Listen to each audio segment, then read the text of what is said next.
Good night, good evening, good morning, whatever time zone you're in, you're tuning in to the Chit Chat Chew Show podcast with your co-host Uno and the lovely co-host. Aisha, also known as Jade. Peace and blessings, everybody. All right, so we're gonna have a great show lined up. This is gonna get really personal and close to home, I'm sure, for people just in general.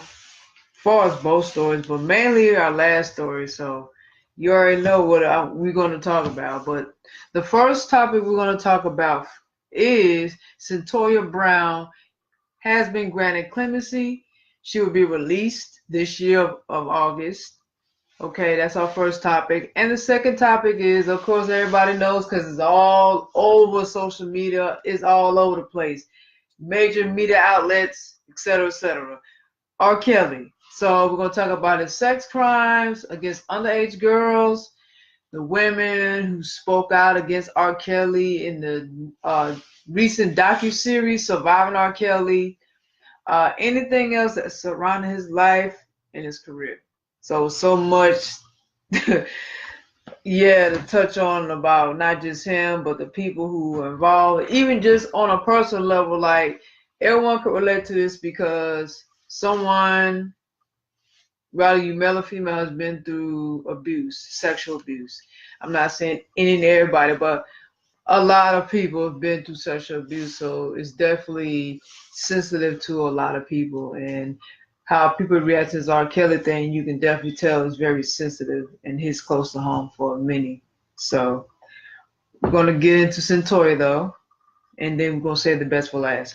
So Centoria Brown's granted clemency. I'm gonna let Jade give you a background on Centoria's prison sentence and how that has affected her and what's about to happen with her clemency.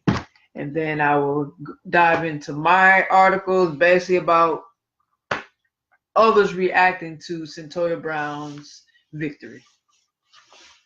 Okay, so as they say, we definitely have some tea tonight for you guys. And like Uno said, this is personal for a lot of people. It's not about for me getting off of focus because we're speaking about R. Kelly, because I feel two ways about it. Being a victim, being a survivor, let me say that I'm not a victim anymore. Being a survivor of molestation at a young age, and also rape when I was an adult, and just as a preteen, if you will, some things that went on with me also. So it's not about getting off of focus necessarily, like I said again. It's, speaking about it because we need to be more awareness needs to be spoken about so that victims, people who are victims, hopefully can come forward, as well as, in my belief, um, I feel like there are some women who are not victim. And I know that might be a little harsh because typically for when it's something that happens to a woman, we tend to be like, oh my gosh, I can't believe this man did this to a woman. But it's a different response if it happens to a guy. So, yeah. So I want to get into this. And this is coming from CNN.com. And the caption is Centoya Brown is granted clemency after serving 15 years in prison for killing a man who bought her for sex. So Centoya Denise Brown, a woman serving a life sentence for killing a man who bought her for sex when she was 16 years old, has been granted clemency, the Tennessee governor's office said Monday.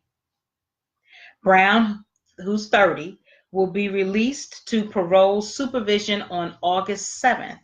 That's 2019, this year. After serving 15 years in prison, Republican Governor Bill Haslam's office said in a statement. The decision comes after careful consideration. of what is a tragic and complex case, he said. Cyntoia Brown's committed by her own admission a horrific crime at the age of 16, yet imposing a life sentence on a juvenile that would require her to serve at least 51 years before even being eligible for parole. Consideration is too harsh, especially in light of the extraordinary steps Ms. Brown has taken to rebuild her life. Transformation should be accompanied by hope. Brown's case drew the attention of several high-profile advocates, including a U.S. congressman, several Tennessee lawmakers, and a number of A-list celebrities. Comedian Amy Schumer, reality star Kim Kardashian West, and actress Ashley Judd were among those who called for Brown's clemency. So let me just further, forgive me, might take a moment. Okay, so just briefly via tweet, Ashley Judd says, I encourage and plead with my Tennessee governor, who is Bill Haslam, to grant clemency for Cyntoia Brown. She was a victim of child sex trafficking, raped and forced into paid sexual exploitation to stay alive. She deserves our empathy and your mercy. So in 2004, Brown killed Johnny Mitchell Allen, who Brown said had solicited her for sex and taken her back to his house. Prosecutors at the time said Brown shot Allen in the head while he was sleeping, stole money and guns, took his truck, and fled the scene. They argued the killing wasn't motivated by self-defense, but robbery. Brown said she was scared for her life by Allen's behavior and took money for fear of returning empty-handed to her pimp, nicknamed Cutthroat. A juvenile court found Brown competent to be tried as an adult. She was convicted of murder and robbery and sentenced to life in prison. Though more than a decade had passed since her trial, the harsh punishment for a teenage victim of self-trafficking sparked outrage around the U.S., particularly after celebrities Rihanna and Kardashian West came to her defense on social media back in 2017. So since Brown's conviction, juvenile sentencing guidelines in Tennessee have been amended. If Cyntoia Brown were tried today, legal experts say she would not have been tried in the same way, according to CNN affiliate anchor Stacey Case, who had been investigating reports of sex trafficking in Tennessee when she came across Brown's story. Our courts today would view her as a child sex slave. She would be viewed as a victim. In fact, it was Brown's trial that inspired a documentary that eventually helped to alter the way Tennessee deals with sex trafficking victims, particularly those who are juveniles. If you look at Cyntoia's original transcripts, they are peppered with the phrase teen prostitute. According to Derry Smith, who is the founder and CEO of a nonprofit called End Slavery Tennessee. Well, we know today there's no such thing as a teen prostitute because this teen may think that she decided this was her idea to be raped multiple times a day and give money to someone else. It's pretty clear there's an adult behind that that's manipulating and they are exploiting her. So in 2011, a documentary called Me Facing Life, Cyntoia's story. Brown describes being forced into prostitution at a young age, sex trafficked, and raped repeatedly. The first time he did something to me is when he choked me and I passed out, she says. Brown says. She recounts of her alleged pimp in the documentary. I made him money. He wasn't going to let me go nowhere. He told me he would kill me. The documentary, which is by Daniel H. Berman of Productions Inc., also revealed new evidence that suggests Brown suffered from fetal alcohol syndrome, which can cause brain damage. Evidence that the jury which convicted her back in 2004 never saw. Her mother also admitted to drinking heavily while pregnant, according to court records from a 2014 appeal. Then, as a teenager, she did have a nice adoptive family, but because of her experience, she veered and ended up on the wrong side of the law and ended up being sex trafficked. If she had grown up differently, if she had had other opportunities, it may not have ended up this way. So a second installment of the documentary is scheduled for release this year. So since her sentencing, Brown has spent all of her adulthood in prison, but her advocate says she has worked to transform herself during her time behind bars. She is light years today as a woman, different from the traumatized 16-year-old that she was. She's mentoring troubled youth working on her college. So she's mentoring troubled youth. She's working on a college degree. She's planning a nonprofit so she can help other young people. Brown received her associate degree from Lipscomb University back in 2015. And according to Smith, she has been working towards her bachelor's degree while in prison. She's also collaborating with Tennessee's juvenile justice system to help counsel young people at risk. And her supporter says she's been a model inmate during her incarceration.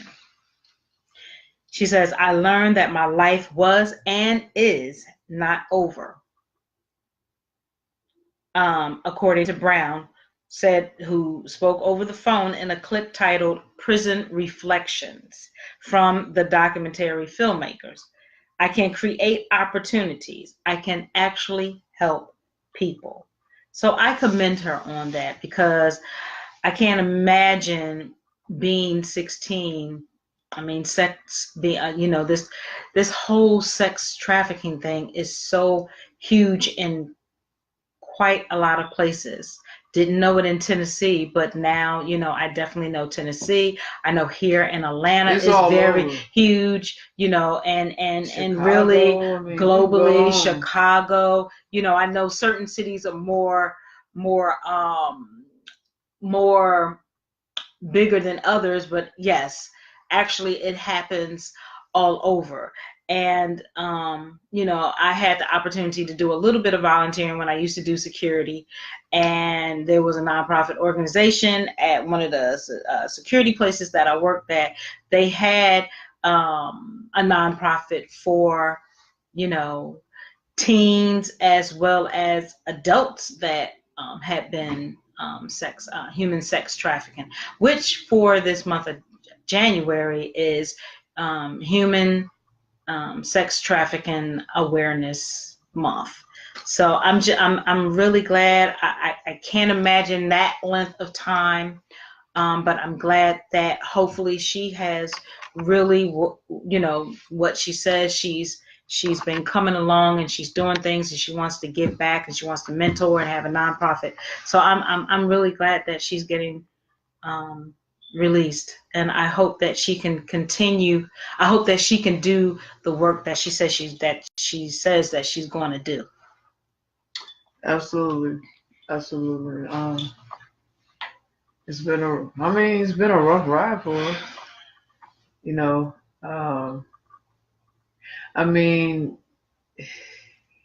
It's such an epidemic with human trafficking, but definitely sex trafficking and um, pedophilia. And it's crazy because, well, picking these two topics, really, they just intertwine together. Because, I mean, if you look at it in hindsight, it's like all it boils down to pedophilia. Like, you have a bunch of sick, demonic people out there who prey on young people and destroy their lives and everyone around them. But these people need to be stopped. But I mean, I know it's not going to be stopped because this is a deep rabbit hole. Like, this rabbit hole goes so deep. Everything is so connected that no one is going to have any control over this whole epidemic at all. Because, I mean, you have to not only go from the smaller guys, you have to make your way up to the bigger guys. So you have your low level criminals, you have these rapists and pedophiles and child molesters and serial killers, and then you have your politicians, and then you have, entertainers and politicians, and then you have your pastors and your preachers, you have uh, the popes, you have the bishops, you have the Vatican, you have the government, you have the elite. Like, it goes so deep. And it's like now we're in a society where they're normalizing pedophilia now. Then it's like they're also normalizing sex trafficking. I mean, of course, human trafficking, but since we're talking about Centoya's case, sex trafficking, like everything is normalized, like it's normal to interact, engage, have sexual encounter, abuse young people, rather they male or female. It's like, yeah, I mean, this world is disgusting, man. You have a lot of sick bastards out there, but they need to be dealt with. Like, me and Jay talked about topics of not just R. Kelly, but like I said, the upper people besides R. Kelly. I mean, even since Latoya Brown, like just trafficking in general, like how I feel about it, all of them need to be shot. Period. Shot. Period. I mean, what is there? What does it even say about a person with that kind of mind, with kind of that demonic mind? Like, there's no. Everybody keeps saying. I'm saying not just R. Kelly. I'm just saying in general. Oh, put these sick men in prison, and they gonna serve out the rest of their life in prison. They need jail time, and or they might say they need rehabilitation and get some help. No, they're beyond saving. There is no saving them. Well, who they are is who they are. People got to realize it's not so much about the the physical as the spiritual. So, with that being said, they take on a spirit where they can't control their actions at all. It's an urge. You can't control that. Like, I don't care how much you rehabilitate someone. I don't care how much put them in prison. I mean, all I do is just suppressing the urge. Because in most cases, 9 times out of 10, when they get out or they get rehabilitated, they're going to go back doing the same thing. So it's like the only option left is to kill them. And if you go to other damn country and do that, that's off with your head. They don't play about children. And that's how it should be in America. The same thing. You deal with people. It should have a set of rules where you deal with those kind of people.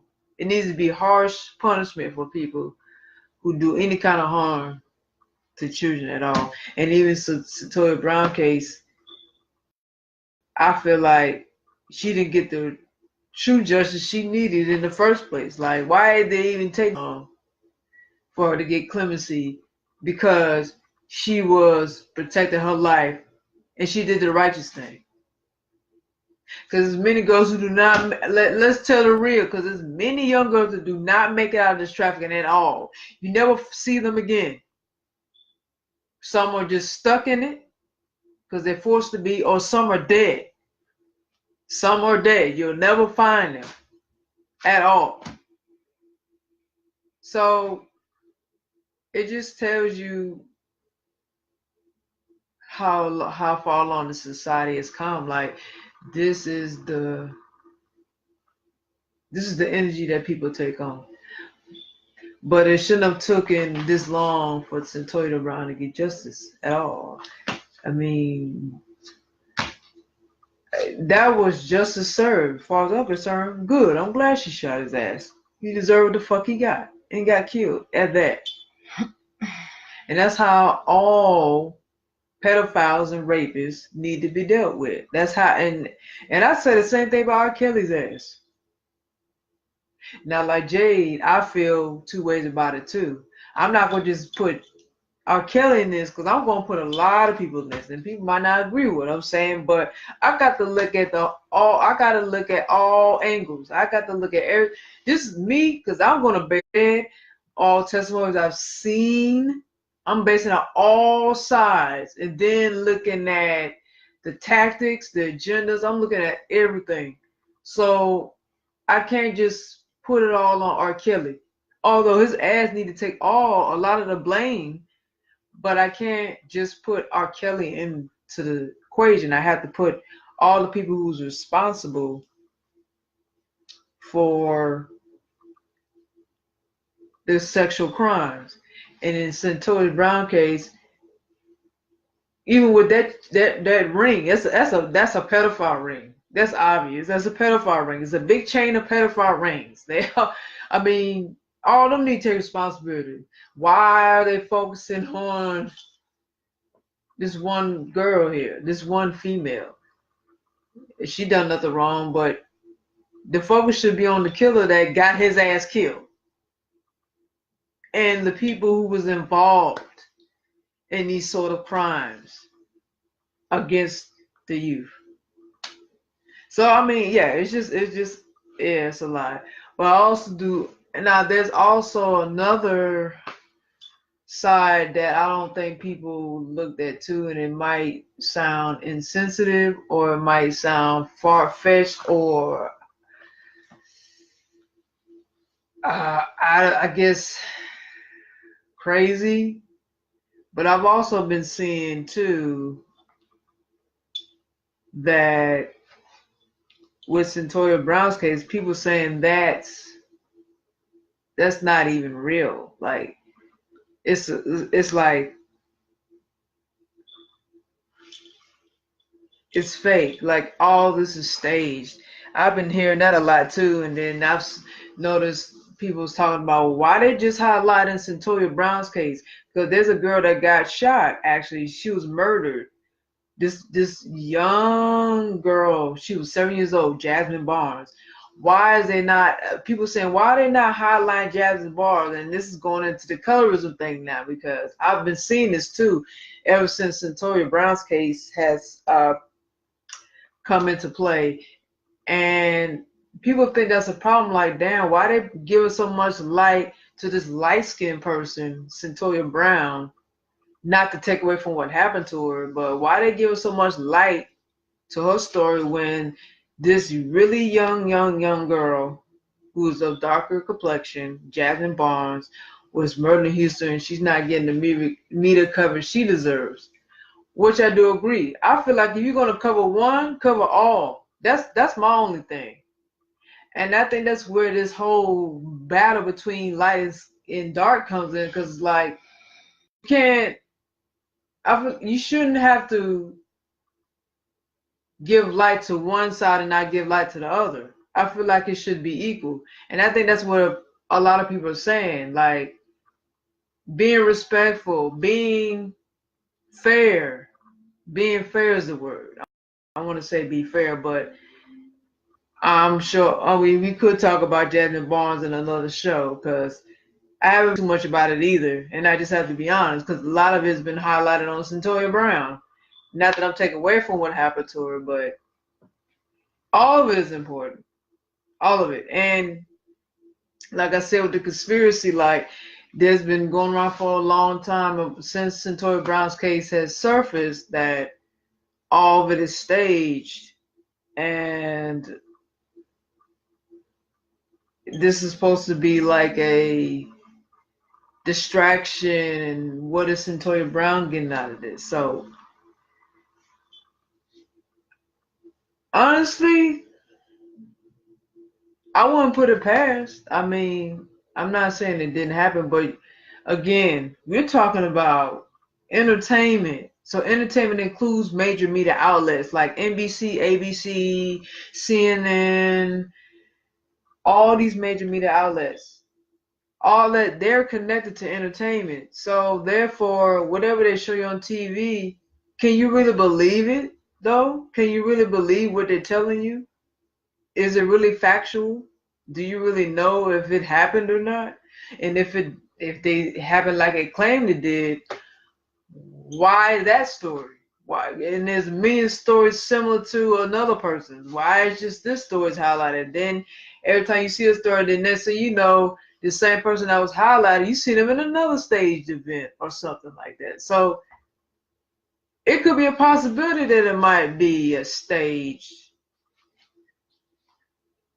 um, situation with Satoya Brown. I look at all angles. I don't put nothing past nothing, especially when it comes to entertainment, because nothing is what it seems. Is what I'm saying. What they tell you, you can't believe every little thing. Not to say media don't have truth, because they have to a degree tell you truth, but for the most part, everything is deception to fool the masses, keep them in the dark, keep everyone distracted and divided and taken away from what's really going on and what you should be focused on in your life. So I just want to throw that out there too. I'm not saying people got to feed into it, believe it, whatever. But I'm just putting that side out there too. Just like I'm going to put different sides to this R. Kelly situation. Because you got to look at all of it. But that's my feelings on Satoya Brown. But I'm glad she got her justice, or so-called justice, if that's what the government call it. And I hope she continues to help troubled teens and compromised situations and guide them and teach them and all that good stuff. And ensuring that everyone has a prosperous life. And prosperous don't have to be financial. So I mean, what do you think? Because I've seen it. I don't know if you've seen that kind of angle of Centoya Brown, that her whole incident and prison trial and publicity has been a whole act. It's been staged as an act. I mean, have you heard anything about that? Have you seen it floating around as a conspiracy? I mean, I haven't seen, to I guess the multitude that you have. I've just seen. I just know that it's definitely been publicized and you know lights, camera, action, so to speak. And I'm definitely not taking anything away. Um, if it has been all staged up, then I mean that's an issue too that needs to be addressed, because if it didn't happen, I mean certainly for me that's a whole mental, that's a emotional and mental illness. But of course, I'm not here to judge. I'm not here to point fingers. So I'm going to go with, let's just say, it did happen. And, she spent a lot of years in jail. But I will say that situations like this story, there's so many other stories, like Uno said, that definitely does not um, get in the limelight, so to speak. There are real individuals that are going through real situations like that. And I kind of see why, like, people don't really want to talk about it, because of just so many different things, being judged, not being believed, I just see different reasons, and I see, like, I hear people say, well, why does it take so long for people to come out and speak about certain things? So speaking from experience, like, I didn't come out until like a few years ago, as far as, being molested at the age of 3 and just going through, like different things in my life as well, and being raped as an adult. And it's unfortunate because a lot of times, right, when we get traumatized, which traumatized is a wide area. I mean, I don't know about anybody else's upbringing, but certainly there's no way I could have told an adult, my parent or parents, or any adult that I was raised around, that things like that happen, because they wouldn't believe you, or they could have thought that you were trying to disgrace the family. There's no way. And every time I get up on here, and this is one of those conversations that it is uneasy, and I'm feeling a little triggered right now, but I'm going to work through it, because this brings back home. This brings home to me. This is opening up things that, I am dealing with, in my own life. It triggers me. It bothers me, because there are women and men. There are young ladies and young men that go through this. It's not just adults that go through sex human trafficking. I mean, they start younger than 16, to be honest. They start, hell, 7, 7, 8, 7 and up. You know what I'm saying? And so, when we get into the whole, R. Kelly and the different things that happen, just the whole emotional abuse that I went through, that I never told anyone. And even through relationships, I never really told. I mean, I told bits and pieces, but to go to the full extent, probably Una was the only one that I've told to the whole extent of what happened. Like, just hearing what R. Kelly, or even what Centoya Brown went through, is, urinating in the mouth.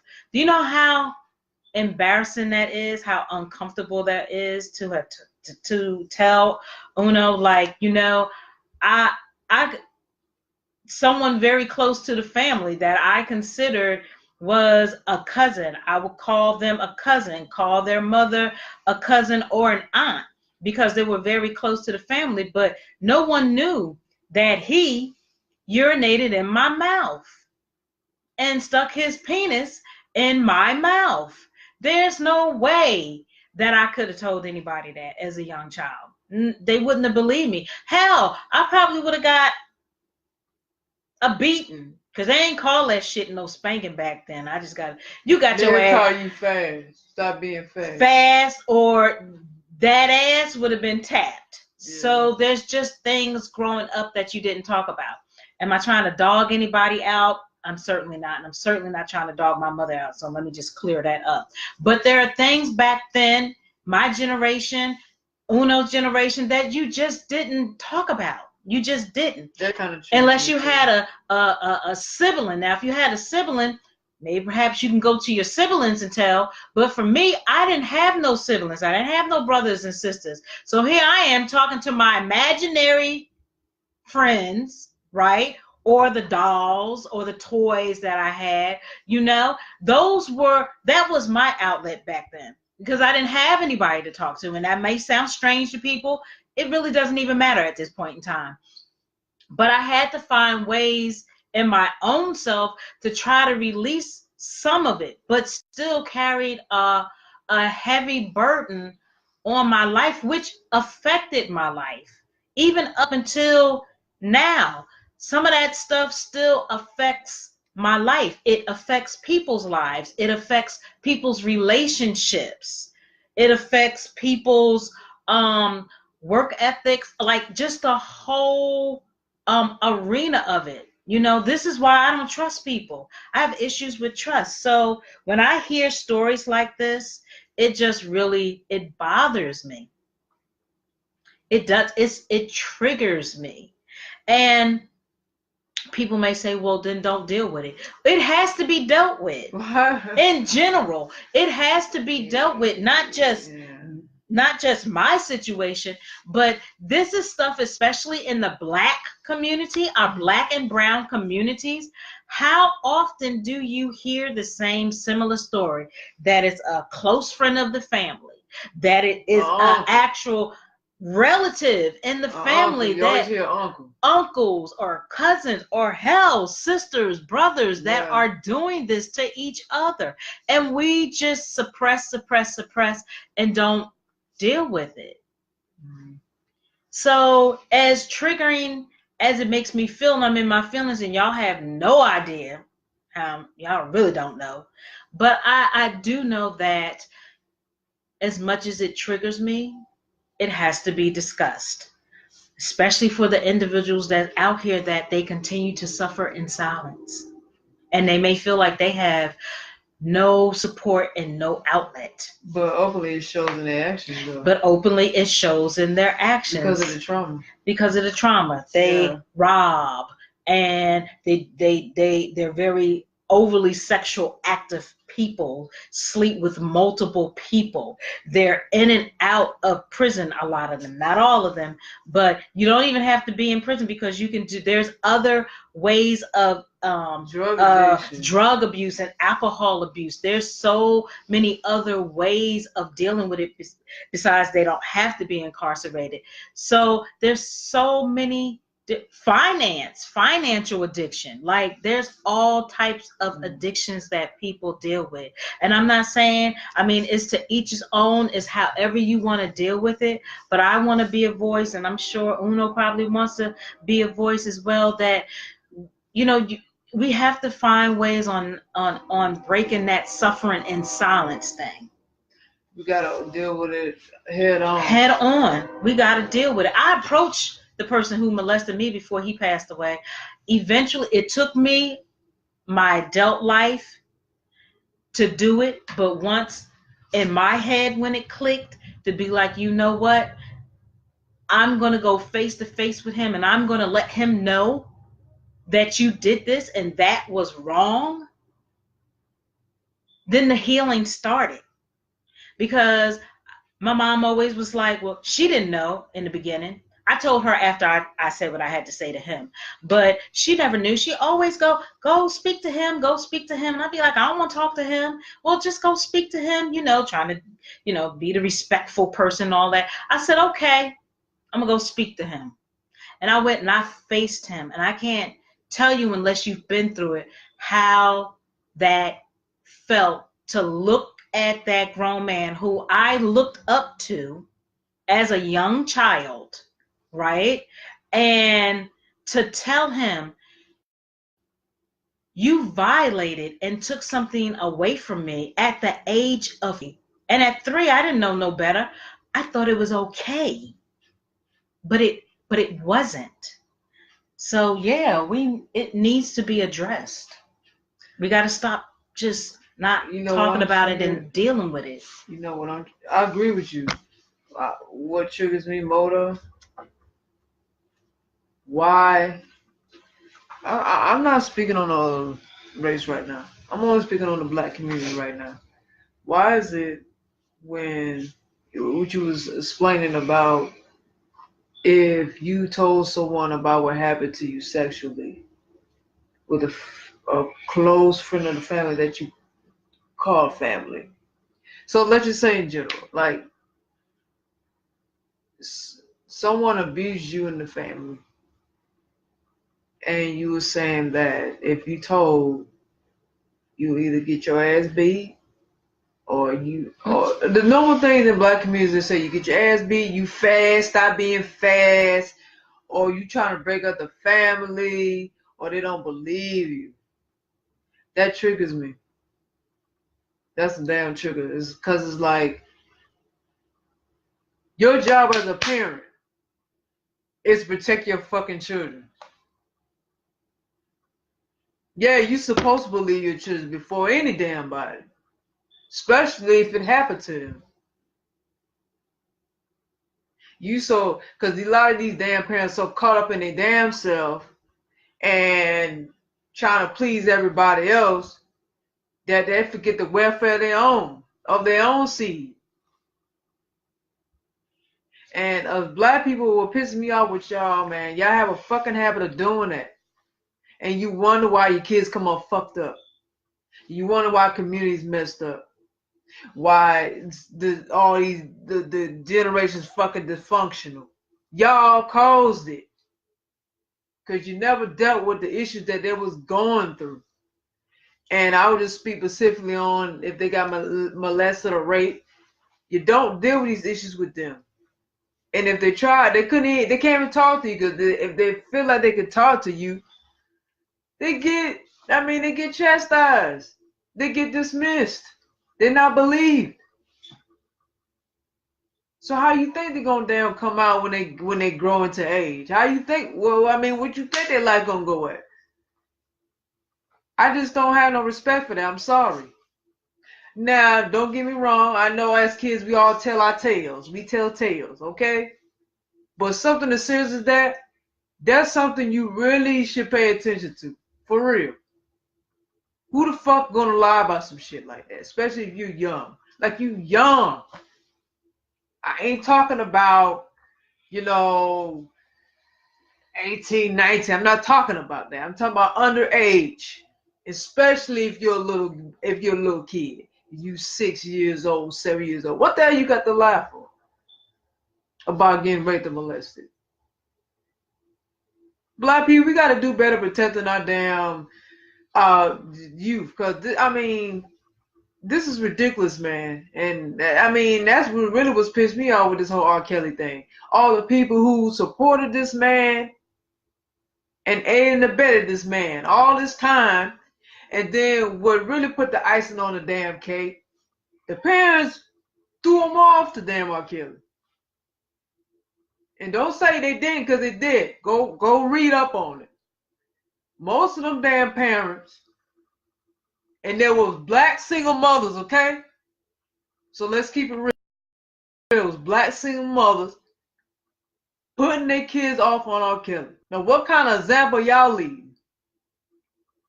And you want the black man to respect you.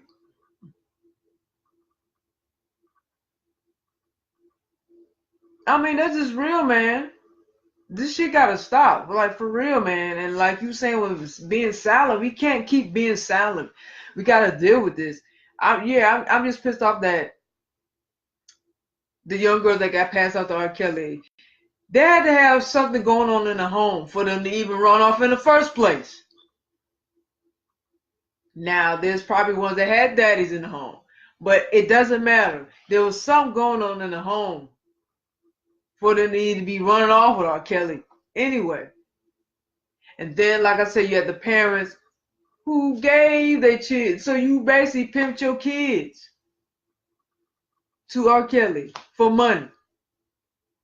Again, going back to these parents' selfish ass reasons in the black community. Bunch of selfish bastards. Because that's all I've been seeing in the black community. A bunch of selfishness. What's up, man? Like, what? I don't know what. This is how I know we're mentally ill. This is how I know we're mentally ill. If you know this man is a child molester, pedophile, serial rapist, why in the hell you got your young underage daughters around this man?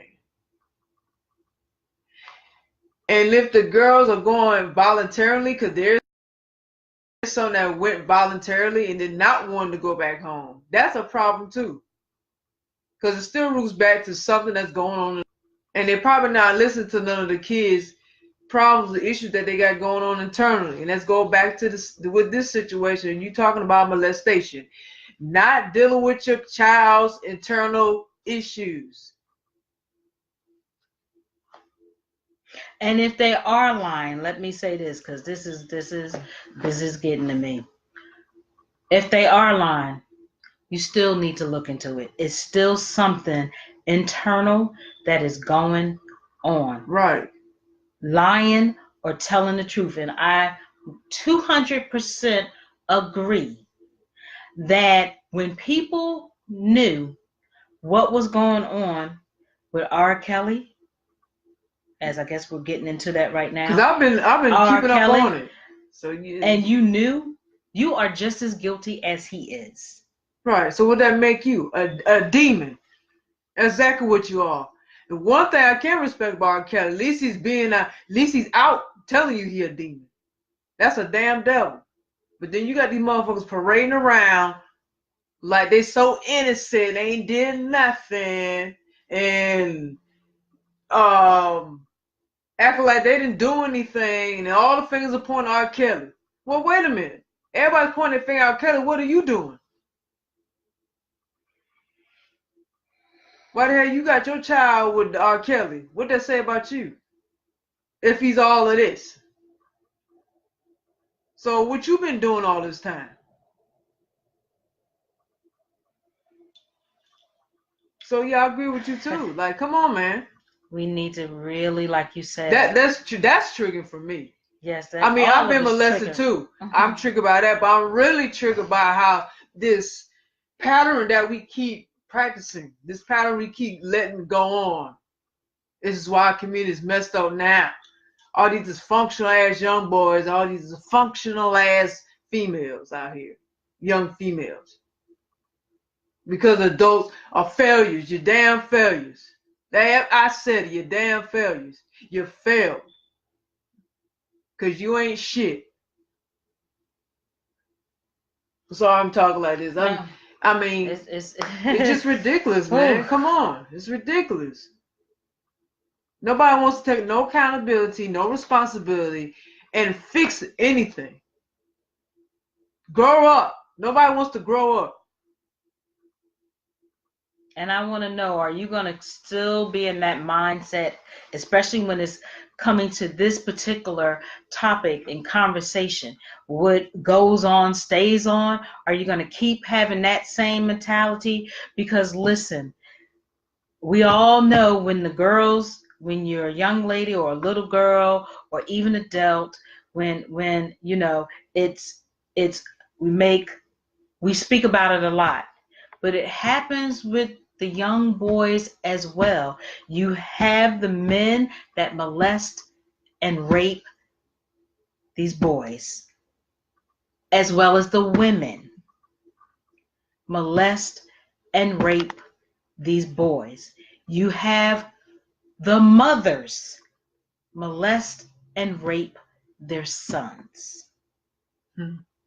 You have the mothers who molest and rape their daughters. In our Black and brown communities. So when are we going to stop? Exactly. When does this stop? Or maybe people just don't care because they say, oh, well, it's not happening in my home. How do you really know it's not? How do you? Kids don't feel a lot of times that they can come to you. You need to listen and look for signs and questions. Really just check on how they're doing. How they doing. Check in on them and see how they're doing. Oh my gosh. And again, this happens in so much of our communities on a daily basis. It is definitely an epidemic for real. It's sickening. It makes me sick to the stomach. I'm disgusted. Whatever. I'm disgusted. I can't even. It hurts my soul. If only y'all knew. It hurts my soul to hear the same similar stories, to read the same similar books about violence from a young age to an adult. It hurts my soul to hear if someone is lying. Because they have something psychologically going on with them too. But they make it harder for the ones who actually went through that trauma. Absolutely. Right, and that's why people are less likely to believe them. Absolutely. Any rape, victim, survivor, or molestation, or a person who's been molested, a survivor, victim, it's hard for people to believe it. It is. It is. They say, oh, you just looking for attention. You looking for a come up and all this stuff. Absolutely, they sure do. Now, there's also young girls who had a strong household, who had a balance in their home that kept them grounded. I'm talking about parents that kept them grounded, but it didn't shield them from the outside though. So savage as a society is to eat them up. So that could be another reason why I'm sure a certain amount of those girls were sucked into R. Kelly's madness too.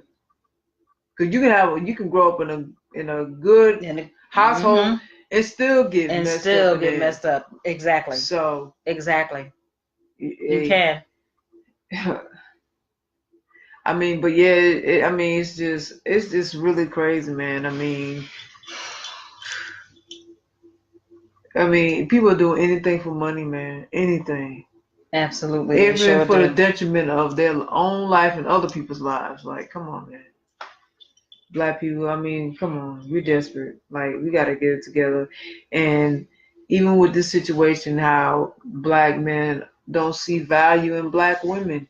Well, some of that black women have bought on themselves. You got to look at it as karma, too. People ain't going to want to hear what I just said, but that's okay. I don't really give a damn. Because I'm giving both sides. I'm giving all sides. I'm not taking nobody's side. I'm biased in all this. I told y'all, I'm looking at it from all angles. With R. Kelly's situation and how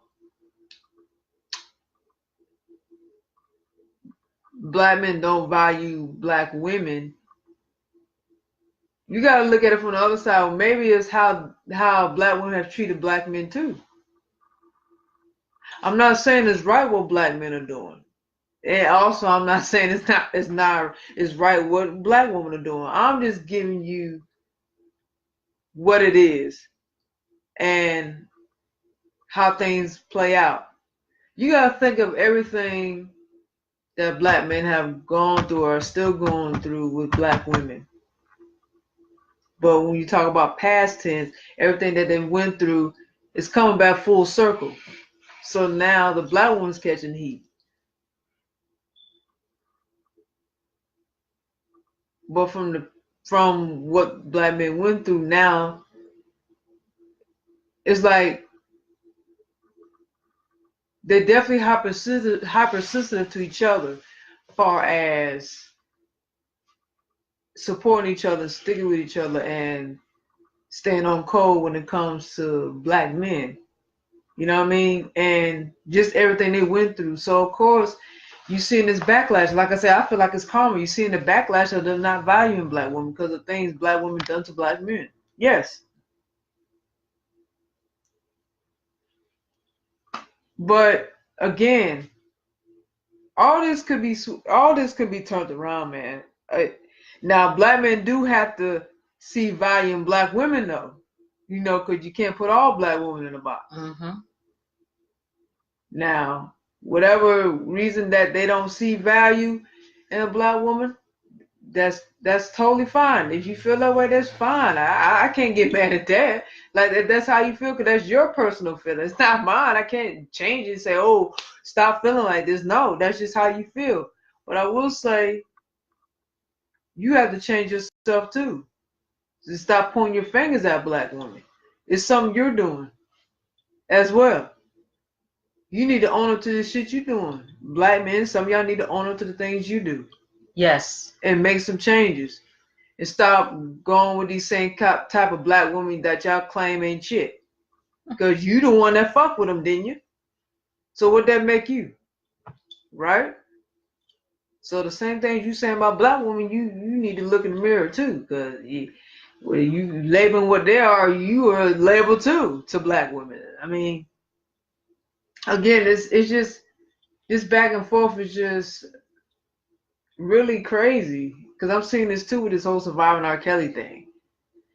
And the colorism that comes into play too, because that has a lot to do with it too. Because everything's coming to surface. Ever since the surviving R. Kelly thing came around, everything is coming to surface. Not just sexual issues. I'm talking about colorism is coming into the play because how the black women, the black females who were victims, how they're treated in the media, and how black men are responding to these black women who've been victimized.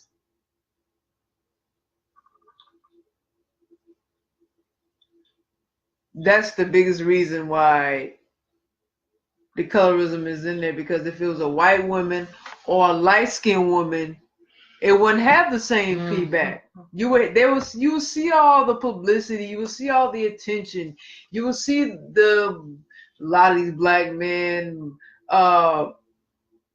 coming to their aid and feeling sorry for them, and won't label them all these things that he labeled black women hoes and they fast and etc. all these derogatory labels that they're throwing on black women. Not to say some of it ain't true, because some of it is true, but you can't label all black women like that, but there's some who act like that. I got to be real. That's just what it is. So I don't need for sisters stop sitting there acting like sisters don't do no wrong, because that's some bullshit. Because I mean, I've dealt with females in my past that weren't shit, and they fit into that category. But yeah, I mean, so yeah, that's a factor. Colorism is a factor. I'm starting to see the gay rumors coming up. Really, they're not rumors. Actually, they're actually factual. The gay issues coming up. Family things are coming up. Like, it's just so many layers. It's just exploding out. Like, it's so much to just cover, man. It's crazy. It's just crazy, man. But our people are really sick. We have a long way to go. We really need to get some help. We really need to fix our mental ills right now. That's what it comes down to. And it keep passing on from generation to generation to generation to generation. I'm disgusted by it. I am so disgusted by it. It just, my soul and my spirit just is. It just takes me somewhere. It me in my own personal places that I am working on healing and recovery. So as much as it's uncomfortable, as much as it hurts, it is something that needs to be done where I can be in a place of healing, and this whole colorism, that's another huge freaking huge trigger for me. I am so tired in our black and brown community, and I get where it starts, and who does this, who does that, this, that, and the third. It's just it just is sickening. Another sickening thing for me, that our own brothers and sisters, we can't get along. You too light, and you have privilege, and you dark and ugly. You dark and ugly, and just all the hateful words and actions that happen. And please don't come to us with the other communities. I don't care. We don't care about that right now. That. I don't give a damn about it. They have nothing to do with us. What does that have to do with us? We need to work on us, because fix our home. We are not a village. Right. We are a hot ass mess. Yep. Tell it like it is. And don't come up here talking about tearing your black people down and being disrespectful, and you need to keep that secret, and you need to talk amongst our own, privately. Man, look, come on, man. We ain't got time for all this little tiptoe shit. Let's just get to the point. It ain't like other races don't know any damn way. So what? Right, because we show it. Right. We speak it. We do it. Right. So what are we hiding? I mean, I'm trying to think what we need to talk in private. We already doing it in open. So go ahead, mine was dressing it open, right? I mean, y'all doing it open. Y'all do it for everyone to see. Don't have no dignity with yourself, no pride. respect for yourself. So why should people in our community who really love our people like I do have respect for you? Why? I'm going to speak it in the open. If I love you, I'm going to tell you the truth, privately or openly. Why I got to tell you in private? I mean, because in the past, people have told me that, oh, you tearing your black down, you disrespectful, oh, you shouldn't say that. Mm. Oh, okay. Okay. I'm going to click on the story of RKelly. So like I said, since we're already on the topic of RKelly, we're going to talk about sex crimes, the docuseries, the controversy surrounding his life and career. It's a lot. Since 2019 came in good in yet, and RKelly cutting the hell up. So we're going to get into it right now. Y'all, we'll have the tea tonight. That's right. Y'all like that tea. Well, we going to have that tea. We're going to have the tea since y'all like the tea. All right. So I'm going to talk about this Surviving RKelly documentary on Lifetime and the detail of sex abuse accusations. So I'm going to read y'all this story. It was published January 4th, 2019. For more than 2 decades, the R&B singer Robert Kelly, who performs as R. Kelly, has faced accusations of sexual misconduct and abuse. This week, a 6-part documentary on Lifetime is taking a look at the allegations against Mr. Kelly, a chart-topping artist whose history has invited extra scrutiny in recent years. The series, Surviving R. Kelly, includes testimony from several women who accuse the singer of abuse, as well as commentary from Mr. Kelly's critics, including the founder of the Me Too movement, Tarana Burke, and the singer John Legend. The 6 episodes, each an hour long, cover the long history of allegations against Mr. Kelly. They feature women who describe being controlled or abused by him, often when they were teenagers, as well as associates and relatives of the singer. Mr. Kelly has continuously denied the allegations against him. The documentary has become the subject of widespread attention and fierce debate on social media, with many expressing gratitude to the women who continue to tell their stories. Let's see. So the 6 parts of the series were scheduled over 3 days of broadcast from Thursday through Saturday. The 3rd and 4th episodes focus on Mr. Kelly's 2008 child pornography trial and the sex tape at his center. The 5th and 6th episodes examine more recent allegations and follow parents who were trying to free their daughters from Mr. Kelly's influence, Miss Hampton said. While some fans of Mr. Kelly still defend him, many critics say that he has escaped the consequences of his actions for far too long. No one cared because we were black girls, and we just spoke on that. Black men not seeing the value in black women. This has nothing to do with the Europeans. We know they don't see value in black women, so they don't count. So don't try to deflect. Let's tell the truth. All right, back to the story. Miss Hampton agreed that race was an integral part of the story. She added that black boys and girls in the United States were often perceived as older than they are, and mentioned Tamir Rice, a 12-year-old boy who was shot and killed by a police officer in Cleveland in 2014. We know black boys are perceived to be older than they are by police, and we absolutely do an equivalent thing to black girls, Ms. Hampton said in an interview Friday. We perceive them to be more sexual at an early age. We perceive them to be older, and that is rooted. There's no other way to say it. And it's not hyperbole to say. It's absolutely rooted in this country's history of slavery, which has gone on no longer than it hasn't. Mr. Kelly was still featured as an artist on the RCA website on Saturday.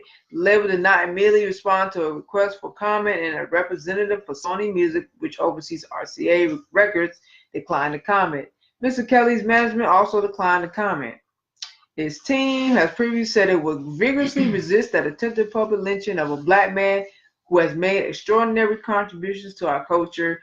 Mr. Kelly is not currently facing criminal charges. Okay. Let's see how long this is. All right, so I'm going to stop here. We pretty much got the gist about a little background of the docuseries Surviving R. Kelly. What it's about. What is the synopsis of it? why they had the Surviving R. Kelly series. I'll read it from NewYorkTimes.com, which, of course, the docuseries already aired and everybody saw it. Okay, I still ain't seen it yet because I ain't got cable, but I'm gonna have to catch it on something. Okay, I'm gonna have to get up in somebody's house and look at it. No, I'm just kidding. No, I need to see. I want to see the documentary. I really want to see the documentary. A lot of people saw it. A lot of people was disturbed about it. Some people were biased about the docuseries. It was different objective views about just R. Kelly, the docuseries, his sexual crimes, etc., etc. I just think I'm gonna say this about this docu-series. All the women were victims. They were. But at the same time, because mind you, I've been on this for quite a while, okay? Because I'm looking at every person that I've seen spoke, or I've looked at everything that's surrounding these cases of certain people and what's the background of the whole R. Kelly thing, all the accusations that came out, all the facts that came out, all the information that's came out. It's everything. I'm looking, so now I got to look at it all angles now because there's so many different sides of the story, so many things people saying and it's something else. So, like I said, there were victims. However, most of them got on there for what?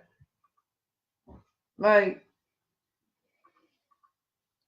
this is my thing. I'm not saying don't tell your story, but it's the timing. And a lot of people's question that, like, it's the timing and how all of them just ganged up. Like Nick Cannon said with his podcast, everybody loved R. Kelly a while back, and all of a sudden everybody hate R. Kelly. So it's kind of like I feel like that's scripted. I feel like that's scripted.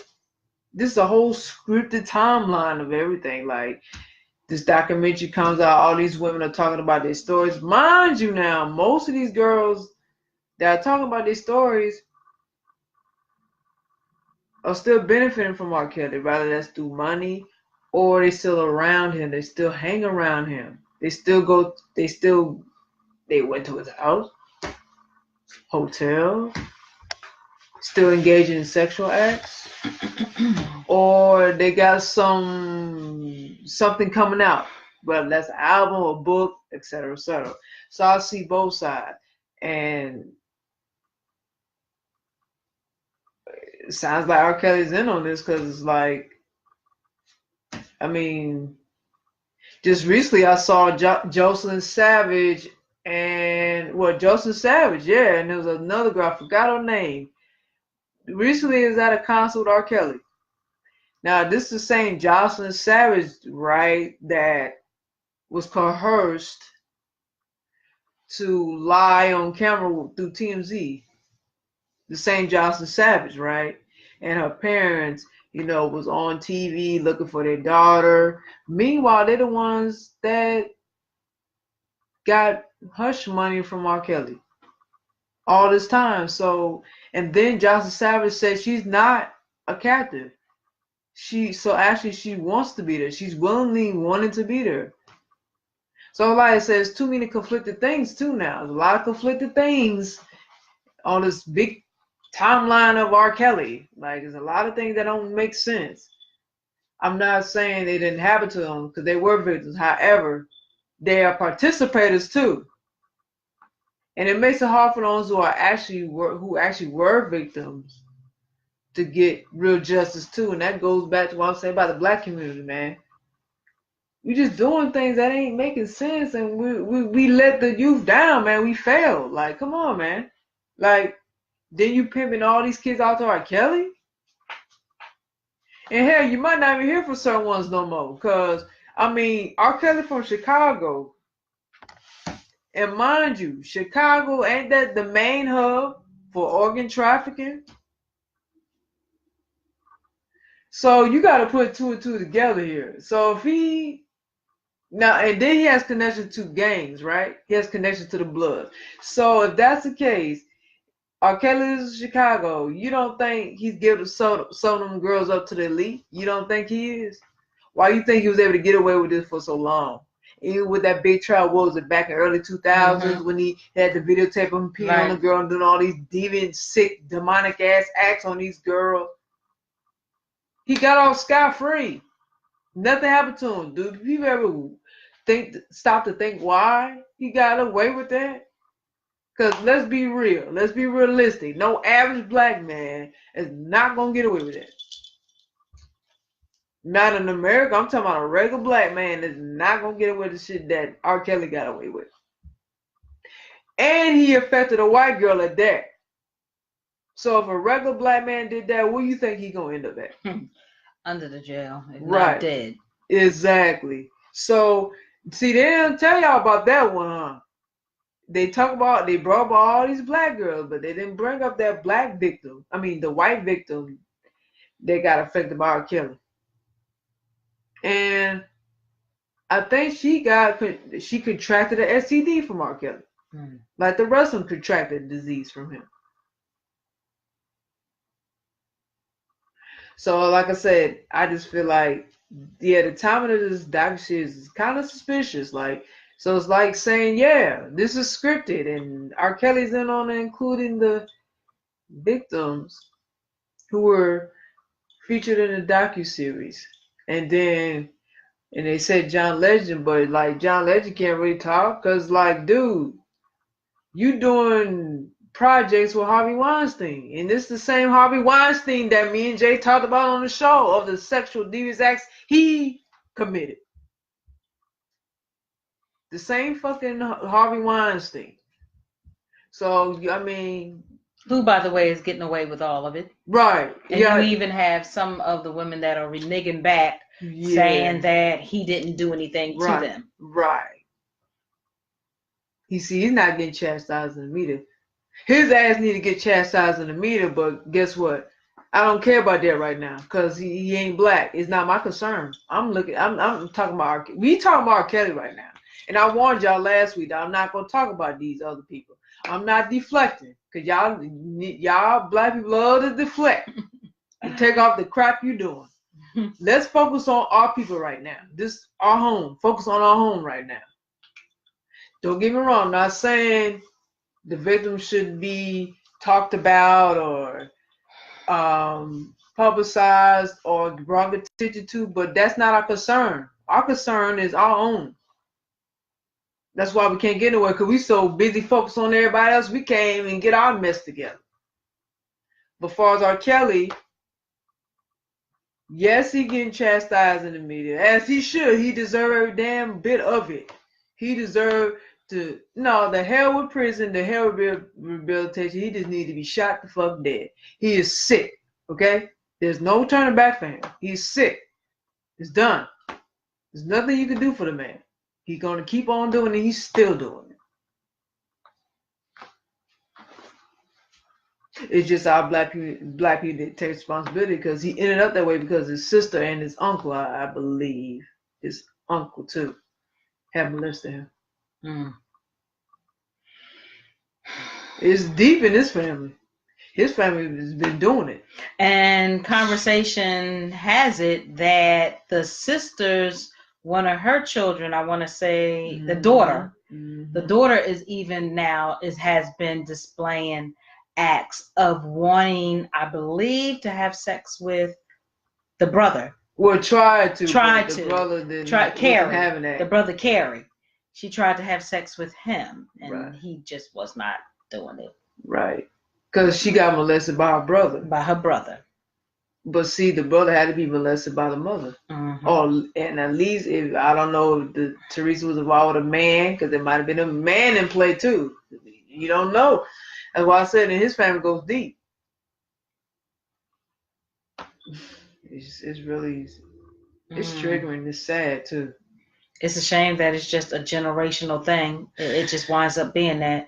It starts from like their parents and then then just progresses on because again, like I've shared before, like I didn't even know that my mom had been molested by an uncle, or I should say a cousin.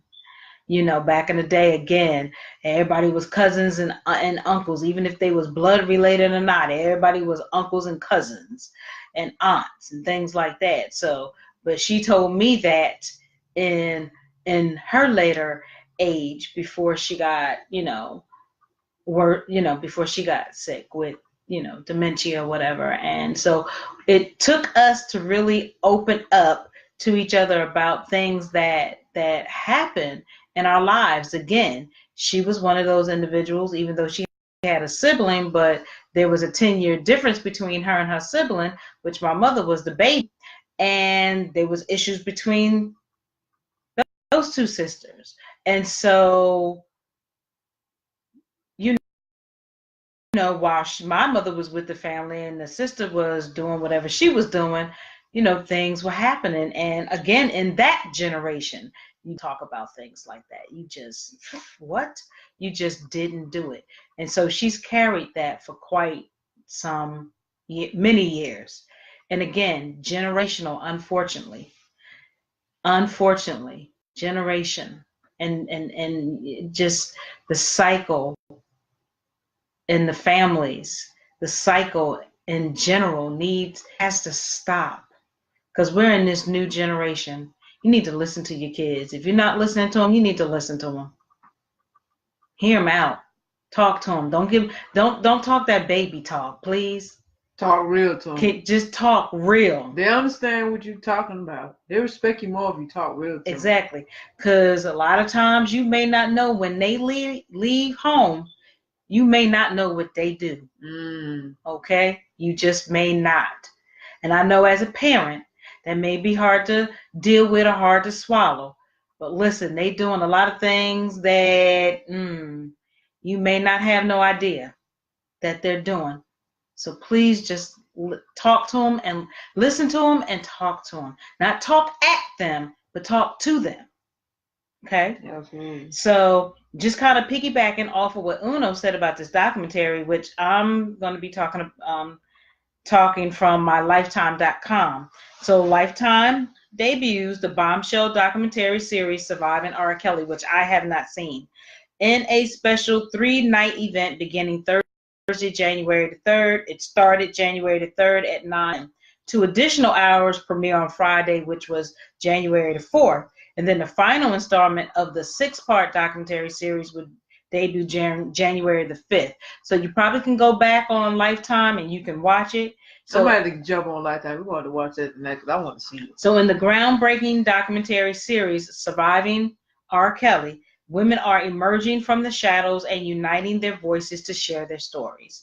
Celebrated as one of the greatest R&B singers of all time, RKelly's genre-defining career and playboy lifestyle has been riddled with rumors of abuse, predatory behavior, and pedophilia.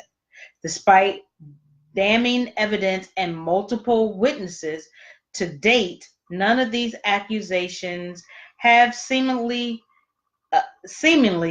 affected him. For the first time ever, survivors and people from RKelly's inner circle are coming forward with new allegations about his sexual, mental, and physical abuse. They are now finally ready to share their full story and shed light on the secret life the public has never seen. With over 50 interviews, including civil rights activist Tarana Burke, musician John Legend, and Sparkle, talk show host and former DJ Wendy Williams, ex-wife Andrea Kelly, ex-girlfriend Kitty Jones, brothers Carrie and Bruce Kelly, and many others, the true story of RKelly's controversial past, will be revealed beginning in 1970 through present day, shedding light on the R&B star whose history of alleged abuse of underage, it says African American Black girls, has until recently been largely ignored by the mainstream media. Surviving R. Kelly is executive produced by cultural critic, filmmaker, and passionate activist Dream Hampton, Tamar Simmons, Joel Carlsberg, and Jesse Daniels for Creative Inc., which has a production deal with Benham/Murray Productions, which is short for BMP, and Bree Miranda Bryant from Lifetime. This program falls under Lifetime's commitment to provide a platform to give women a voice where they have previously been unheard, to bring awareness to the abuses and harassment of women. So that's just really just kind of piggybacking off what Uno said. Go ahead. Oh no, I was gonna say what you just read. Now, Lifetime approached these certain individuals for this docu-series. Who's to say they wasn't planned to do this to R. Kelly? Like, there's a hidden hand who ordered them to destroy R. Kelly because then she's done with him anyway. So what a way to go out with a bang and just pay people to tell their stories about R. Kelly, whatever feelings that they have of him and what he's personally done to them. Why not use that against R. Kelly to destroy him? You know, you're using these different tactics to destroy one black man, as they should. But I just wanted to throw that out there too. That's what I'm saying. I'm looking at it from all angles. Because, like you said, why they didn't attack Harvey Weinstein like that? We know why. White privilege. That's just the way it goes. He's not finished. He's probably somewhere collecting his little money and hiding out, chilling. Not affected by nothing. As R. Kelly. He's there's a hidden hand at play that's putting people in positions to play out this whole narrative and destroy a black man, which they are. And honestly, I don't give a fuck. I'm glad he's getting destroyed. Everybody want to take up for R. Kelly. I don't. So what? Okay, he's a black man that's getting targeted. And what? But he deserved it, though. He deserved every bit of everything he's getting right now, as far as I'm concerned. I don't give a damn what conspiracy falls behind it. I don't care what the women of this whole situation, the men of the situation, which a lot of people who were conspirators and supporters of R. Kelly, their ass need to be destroyed too. But since we're talking about R. Kelly, yeah, he deserves everything he gets. He deserves everything. As far as I'm concerned, I don't care. I honestly don't care. I don't care about him. I'm not emotionally involved. And sadly, it's not only just him. As far as our black and brown brothers and sisters in our community, you have these pastors that's doing the same thing. You need to call them out. They need to be called out. The church members need to call them out, though. But they so busy just idolizing these pastors, male and female, bishops and apostles and things of that nature. Just they can't do no wrong. Like Bishop, like T.D. Jakes, Long, and they just what's his name, Osteen, right? The male and females in that whole Christian, a lot of them. I'm not gonna. It's wrong to say all of them, but definitely a lot of them. Majority, because I've seen some things from one or two pastors, for real. And they were doing some things. And so again, being younger, there were just certain things you just did not speak about. And I mean, it's to each his own. If you choose, like a lot of people, even with Eddie Long, they still hold him on a high pedestal, and this man is dead now. And Creflo Dollar. And Creflo Dollar. And Creflo Dollar, that's not really his name. I don't think so. That's not his name. And so, in every area. I mean, Why should we have the mentality of being like, well, let's not talk about it? Why? What about if that happens to you? Or what about if that happens to someone in your immediate family that you care and love? Tell you a lot about their character. They'll let it go. They'll let it go on. They'll allow it. They don't care about that, Jay. I know. I mean, I know a lot of people don't care about it, but then again, I know there's people that do care about it. So let me just ask this quick question, and I'm just, hey, just curious, Jade. So with all that you may have seen, even if you haven't followed it fully, but for all that you've seen, not just in R. Kelly, like, okay, so going for R. Kelly, are you still listening to his music? Ooh, I'm glad you got it. Are y'all still listening to his music? I mean, if you are, hey, but are you still are you still listening to his music? And also, for those that know that a bunch of these pastors, if you knew that your pastor or whatever you call your pastor, bishop, preacher, whatever, and you knew that something was going, you knew the facts, would you still follow him? Would you say, okay, let's just say a prayer because he had a demon in him, and if we put him in a circle, if we just pray for him, it'll be released and he'll be like brand new? Like, would you still follow him or her? And guess what? A lot of them probably will. That's realistic. You will. Real rap, like y'all probably really will. You're going to follow the pastor, the bishop, just like you're going to keep listening to R. Kelly music. Like I heard today at work someone say to me, I don't care what nobody say, I'm still going to listen to R. Kelly. Okay, I had to remove myself from that person. When the facts is out there about this man, and I don't care how good his music is, you can't even listen to it the same now. Even with that, that person saying that.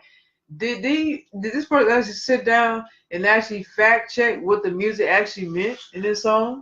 Well, it's pedophilia. Most of his songs is about pedophilia, pedophile. He's a pedophile. Is about young girls. Well, I'm probably going. Excuse me. I'm probably going to say no, they didn't. They're young. They're 25 to be exact. That's They're 25. No, it's not no excuse. They're this particular person, let me just speak on this particular person. This particular person ain't do a lot of fact checks and all of that. They didn't, they probably don't care if it was rewinded back or listened to straight.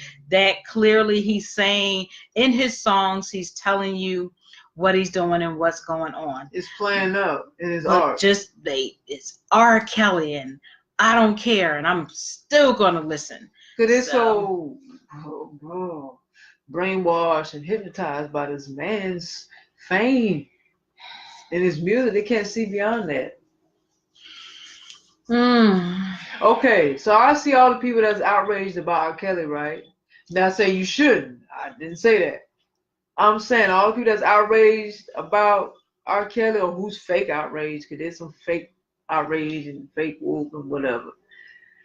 People that is outraged about R. Kelly and telling people not to play his music, right? Which you shouldn't, because we know what his music is about.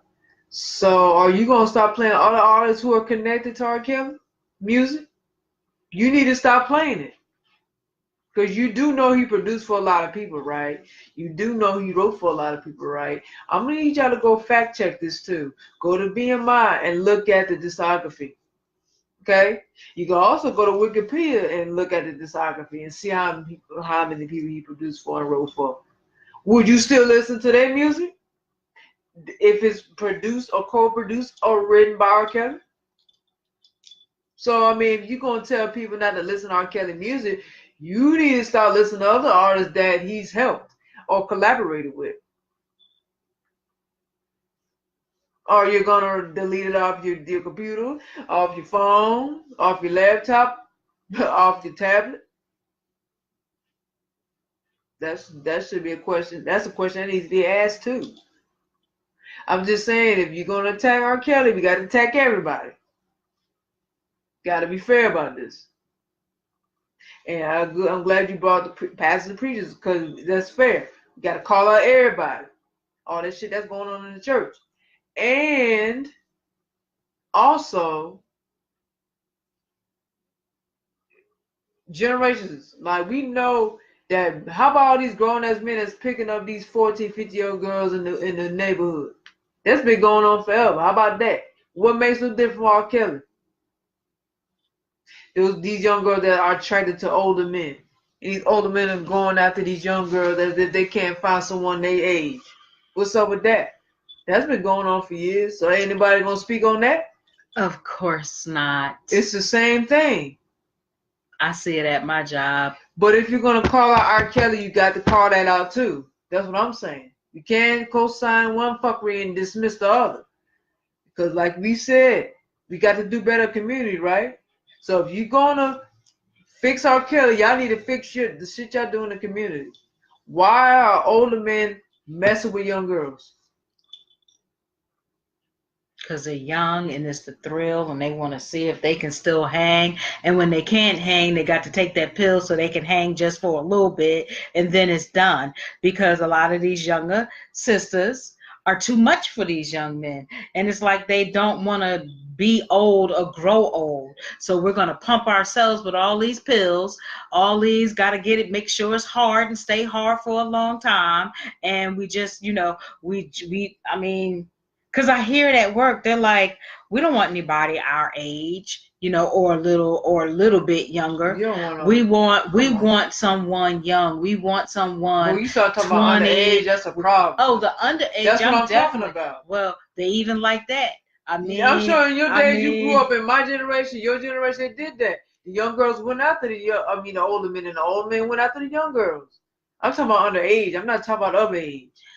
Well, they want that too, because they look at some of them, like the interns that work at my job. But I mean, they're a lot of them are under 21. Okay, but they're like probably 16. I'll say 16, no. Right? So they look at them, and I'm just like in disgust when I see that, and I actually have to be like, listen, don't do that shit while I'm sitting right here, because that could be my daughter, or that could be your fucking daughter. That's true. And see, they'll feel some kind of way if that would happen to their daughter. And I've said it before. I said, listen, what about if somebody did what you did to your daughter? How would you feel? Yeah, what'd they say? Oh, well, no. Some may do something, some may not. You know what I'm saying? But that's nasty. Yeah, that's nasty. That's the whole point. That's right. It's just disgusting. It's nasty. I mean, they watch the way they walk and And you come find a 20-something-year-old. If you're gonna do young Jay, I mean, come on. 20-something is not old. No. So they can't go find someone 20-something years old.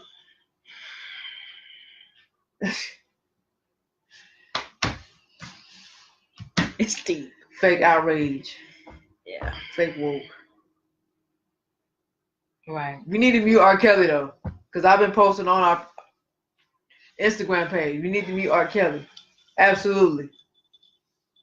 But everybody needs to take accountability. All the people that were paid off by R. Kelly, who was around R. Kelly, worked with R. Kelly, did sexual acts with R. Kelly, entertained sexual acts with R. Kelly, as far as with other young underage girls, even boys, because yes, that's came up since the Survivor R. Kelly docuseries came out. Everything has come out. It is coming out.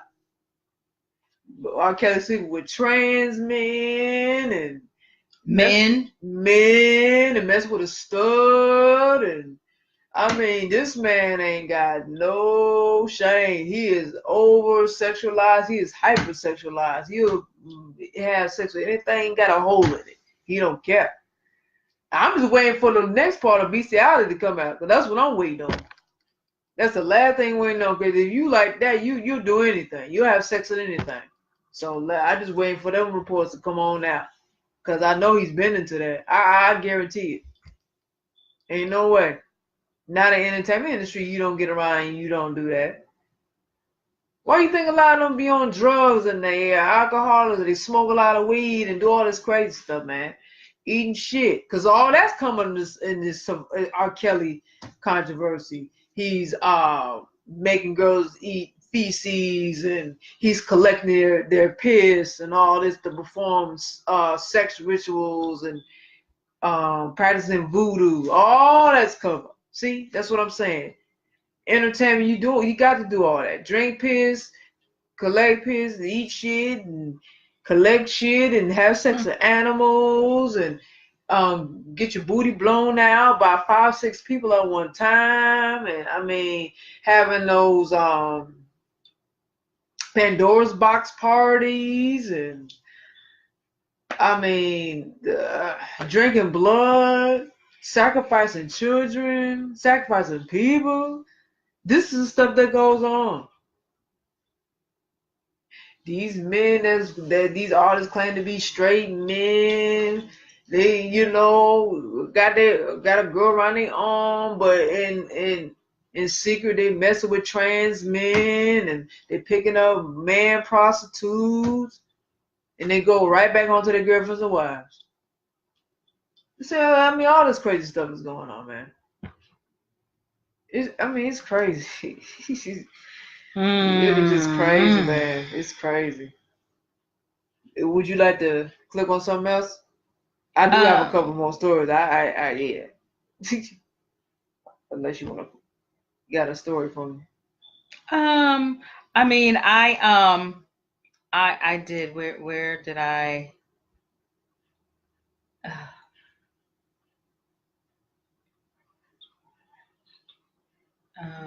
What is this one right here? Excuse us. You got to speak on RKelly. There's no way you can't talk about RKelly and not talk about RKelly. Who? RKelly, his ex-wife. Yeah. So I did have it. Wait a minute. It was just, I think this is just it right here. Yeah, I think this was it. You got it. Okay. So this one is coming from people.com. And the caption is RKelly's brother breaks their silence in new documentary alleging his abuse spans decades, right? And his brother, I believe Carrie, was the one who has been speaking out, if this is him. That might be Bruce. That's like Bruce. Bruce. Yeah. It's Bruce. My apologies. So Robert. So a number of women have accused RKelly, which is Robert Kelly, of domestic abuse and sexual assault throughout his career. And now the people who grew up closest to him are speaking out. So, of course, in this 6-part docu-series, Surviving RKelly, the 52-year-old R&B singer brother Bruce and break their silence, opening up about the man accused of abusing women for decades. 8 women who alleged being abused or who tried to help family members open up in this week's issue of People. Representatives for Robert Kelly replied no comment to People's request for a response to allegations made in Surviving RKelly and our interviews. So both Bruce and Carrie Kelly begin their interviews by recalling their early childhood memories of Robert Kelly, R. Kelly, which his name is Robert Sylvester Kelly. They paint the picture of their brother as being a mild-mannered, afraid, and timid kid while they grew up together in Chicago's Orchard Gardens housing projects. Okay. Robert is no cut from a cloth of being street, Carrie, who is RKelly's younger brother, said. He didn't come outside. He stayed in the house and played with his keyboard.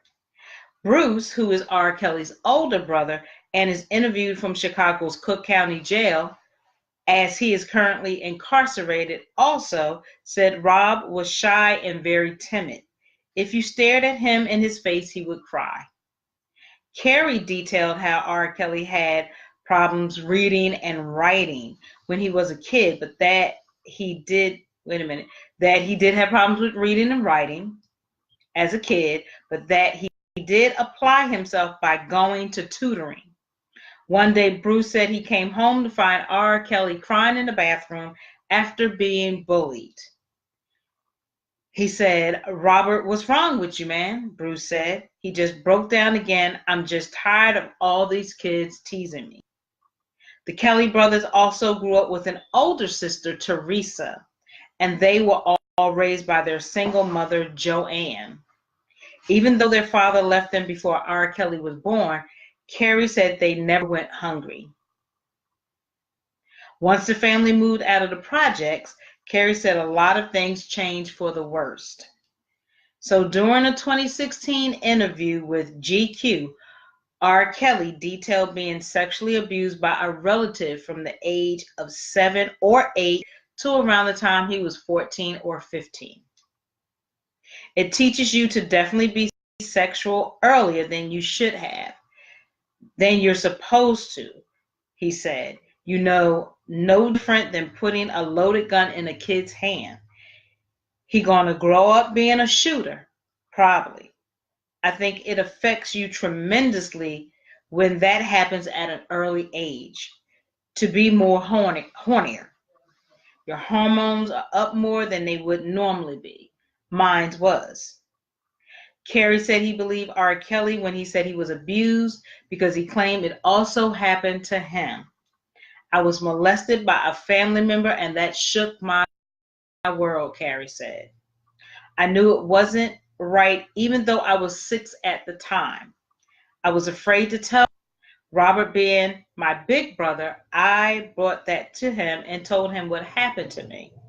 And when I told him, he didn't really respond to it like I thought he should. He said, "Nah, that didn't happen to you." I said, "Yes, it did." He said, "No, it didn't." I left it at that.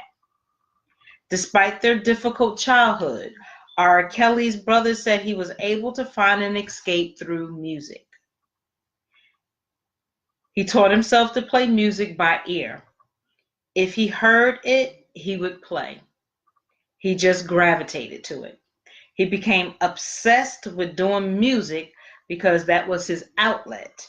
It took his mind away from reality, which was pretty rough, he continued. But still, Bruce said RKelly was the same shy kid he always was. We had to urge him on to sing. He would sing with his back turned. After RKelly appeared on Natalie Cole's talent show, Big Break, back in 1989, Carrie said that's when his career really started taking off. Not long after that, he was signed to Jive Records. While out on tour with RKelly in the past, Carrie claimed that his brother had some guys who, if he said, "Go get some girls from the mall," they'd go get some girls. During his interview, Bruce also said that RKelly liked younger women. You have people who have fantasies about different things. I like older women, go figure. But that's just my preference. Everyone has preferences. So what is the big deal? What is the big issue with my brother? When RKelly married Andrea Kelly, who was also featured in in that Lifetime series. In 1996, Bruce said he was shocked. It just looked to me that they weren't compatible, he said. She just seemed different than what he was accustomed to having. Andrea and RKelly were married until 2009, and they have 3 children together. They met 2 years before they wed when Andrea auditioned as a backup singer. So his ex-wife was a backup singer for him. She would go on to handle most of the choreograph for his tours, videos, and live performances. So they weathered marital ups and downs during their time together. And in 2005, Andrea obtained an emergency protective order against RKelly after he allegedly physically abused her. Then she dropped the order weeks later. The couple then filed for divorce in 2006, but were still trying to make things work. Me and my brothers, we all have our ways with our girls. That's what Bruce says. We're very jealous guys. We don't want our girls doing certain things. You're not going to see our girls talking too much to people. That's just the way we are. We used to talk with Andrea and the other dancers and stuff, and we have fun.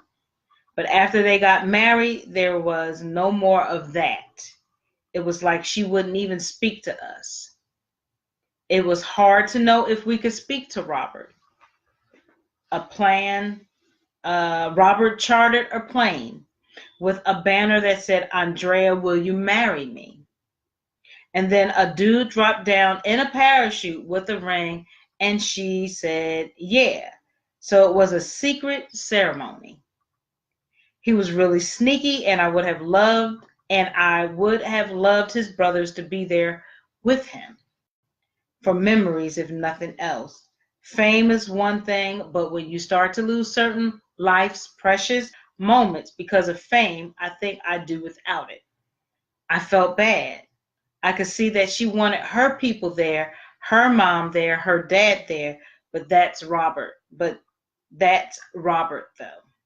So it just talks about more her coming out about how he allegedly abused her, saying in June, Andrea broke down in tears during an interview when she addressed the dark times in her relationship with the singer. Her emotional words came, and the abuse accusations against R. Kelly by not only he abused his ex-wife, but by a number of women.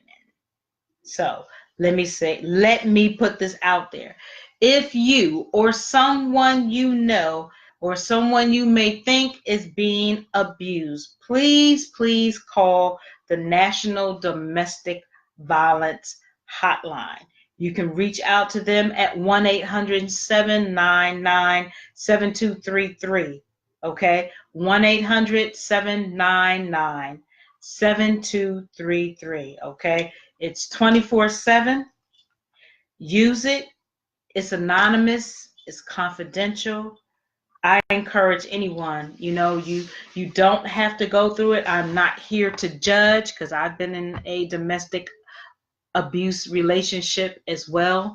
And, I know it's easier said than done. A lot of women feel like they can't get out, but you can. So, I just hope that if you're experiencing anything, that you find a way to call and or leave, because they do have shelters where that person, okay, because there's heterosexual domestic violence and there is same-sex domestic violence. Yes, it is. Yeah.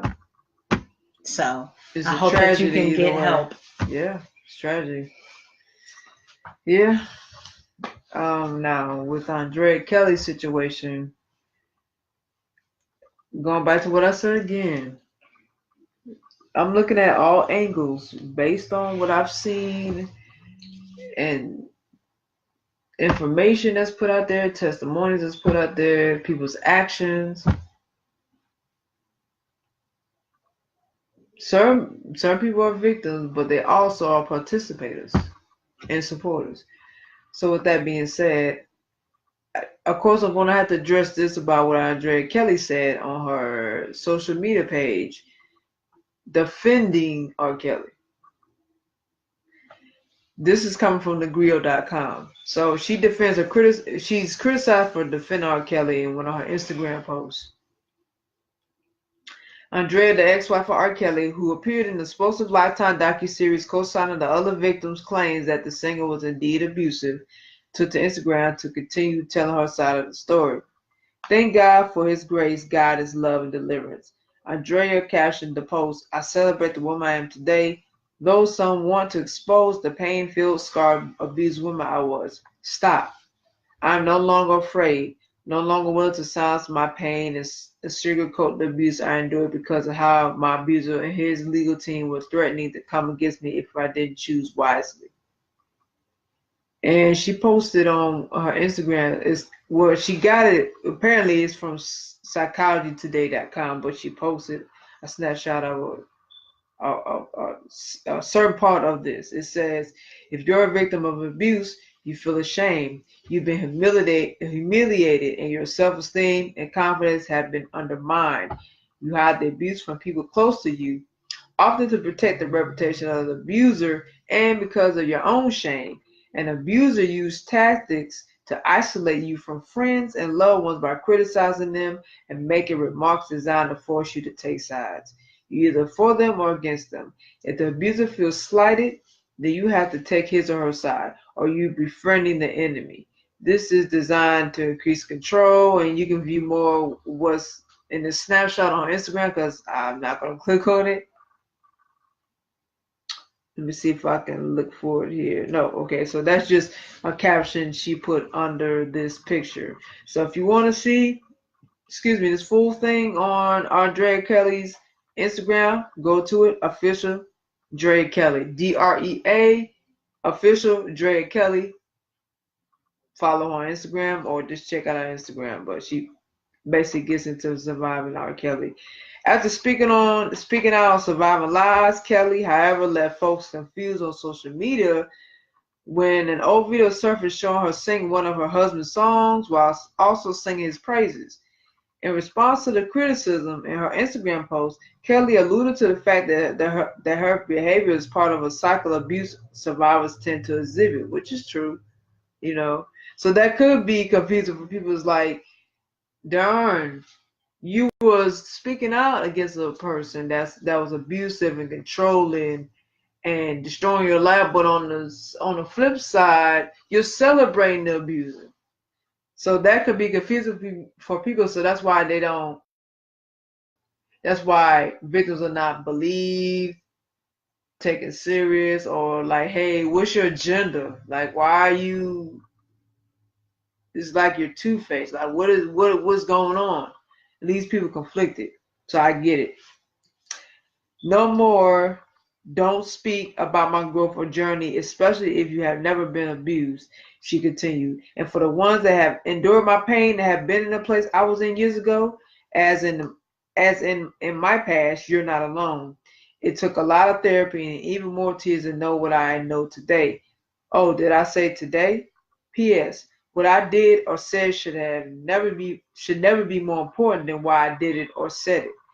Do your research on domestic violence. She hashtag domestic violence and the hashtag cycles, hashtag signs, and hashtag effects before you deem yourself judge and jury. Oh, I have so much more to say, and I will very soon. Hashtag survivor. I am RKelly.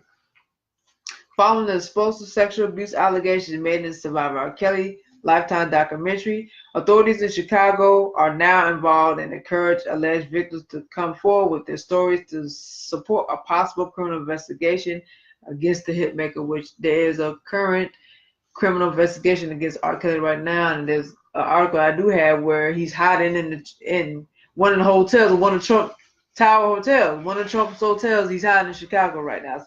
That's that's the reports that's out there right now. But again, I say about RKelly, this is the thing. My only problem is someone that's abused you. And see, that's why people can't take her serious because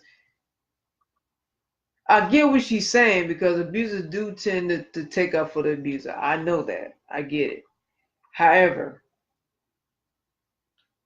what's conflicting and confusing to people and they can't take you serious or they know you're up to another plan or have some kind of agenda or some ulterior motive, you're still taking money from him to benefit your life, to sustain a certain lifestyle. This is the same man that did all these sexual deviant acts to you and a whole bunch of other females. But yeah, you're taking money from him and you're helping the hidden hand destroy you. She's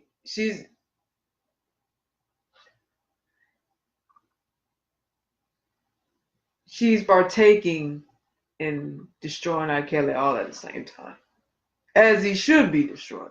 But I'm just pointing out what people see, and of course, people are gonna think that Andrea is like it devalues what she's been through. Like people can't see where she's a victim when she's actually a participator in a way.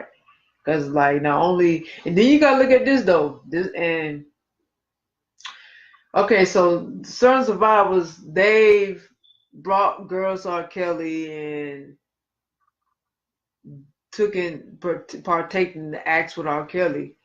Why you wait to come out now and talk about that? That's the thing. Especially, I'm not talking about yourself and coming out. I'm talking about underage girls. Why you wait this long to tell your story and talk about that?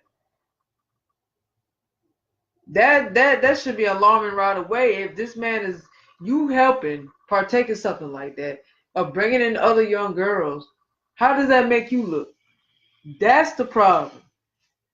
And not so much about her story, because I know she's a victim, but she's still a participator. So people gonna see holes in your story. Your actually your story is not credible. It's kind of not credible if you're still participating. That's like you're deceiving. You know what I mean? Like if you know R. Kelly's a pedophile, you know that he's scouting for girls, not just R. Kelly, but other people around him scouting for girls and bringing them back to his dungeon. What the hell ever else he got going on? And you ain't said nothing all this time. And then you come, and then when Survivor R. Kelly opportunity comes out, you want to be a part of the docuseries and tell your story and tell the things he's done. It's like, I mean, what side are you on? So it's hard to kind of take that serious. Again, I know what happened to her. I'm not taking away from that. No doubt. I know that. But I'm looking at it from all angles. Mm-hmm. And that's the same thing with the certain other victims and even people that work with R. Kelly and decide they want to come out now, they ride the bandwagon of this R. Kelly targeting thing, R. Kelly destruction. Everybody's on the bandwagon now. There's people that work with him who went along with all this time and knew what was going on and he said nothing until now. So that's the only problem that is had with Andre Kelly's situation, her story, and just her situation. Mm.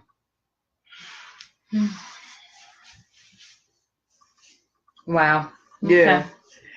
I do have one. I want to tell you about this one with Trump, though. I mean, not with Trump, but R. Kelly hiding out in one of Trump's hotels. So I want to click on this because R. Kelly is under criminal investigation right now. This is coming from Yahoo.com. All right. So on Friday, R. Kelly received another visit from police, this time at Trump Tower, Chicago, where the R&B singer has been hiding out, according to TMZ. Following the airing of the Lifetime documentary Surviving R. Kelly, prosecutors in Cook County, Illinois, encouraged Kelly's alleged victims to please come forward in order to initiate an investigation. According to the Chicago Tribune, one tip they received said 2 women were being held against their will at Kelly's Trump Tower residence. Officers visited Trump Tower on Friday and spoke with the 2 women identified as Jocelyn Savage and as Azriel Clary. The women said they were not being held hostage. Okay, let's catch that again. Jocelyn and Azriel, they said they were not held hostage, and I just mentioned that like 30 minutes ago. And the officers left without making any arrests. The parents of both Savage and Clary appear to survive R. Kelly and believe their daughters may have been brainwashed by R. Kelly.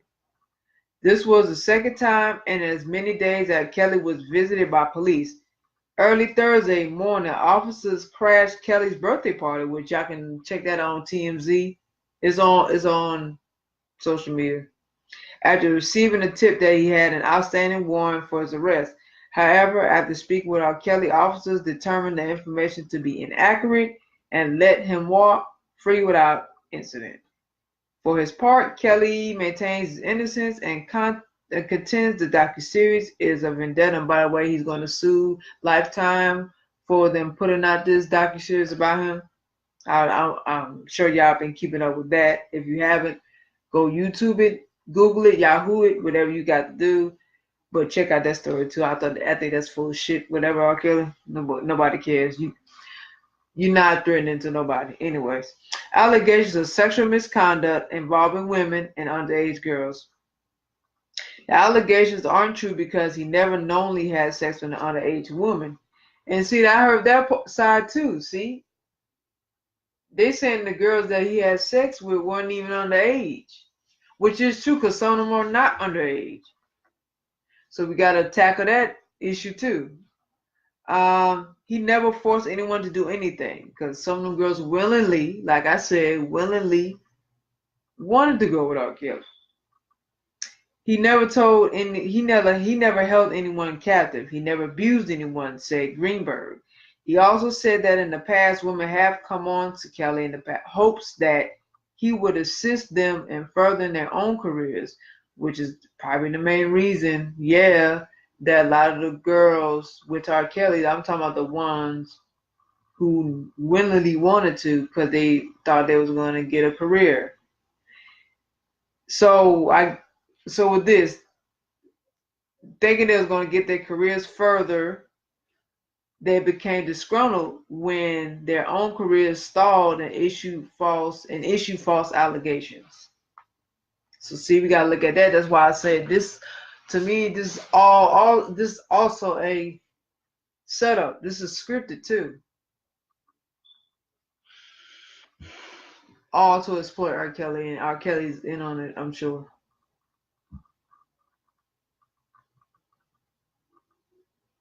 So I mean, it's a big mess. It doesn't matter if it's scripted or not. It's all a big damn mess, and the parents should be shaming them damn selves for exploiting their children, and even with Aaliyah, because I forgot to bring that up.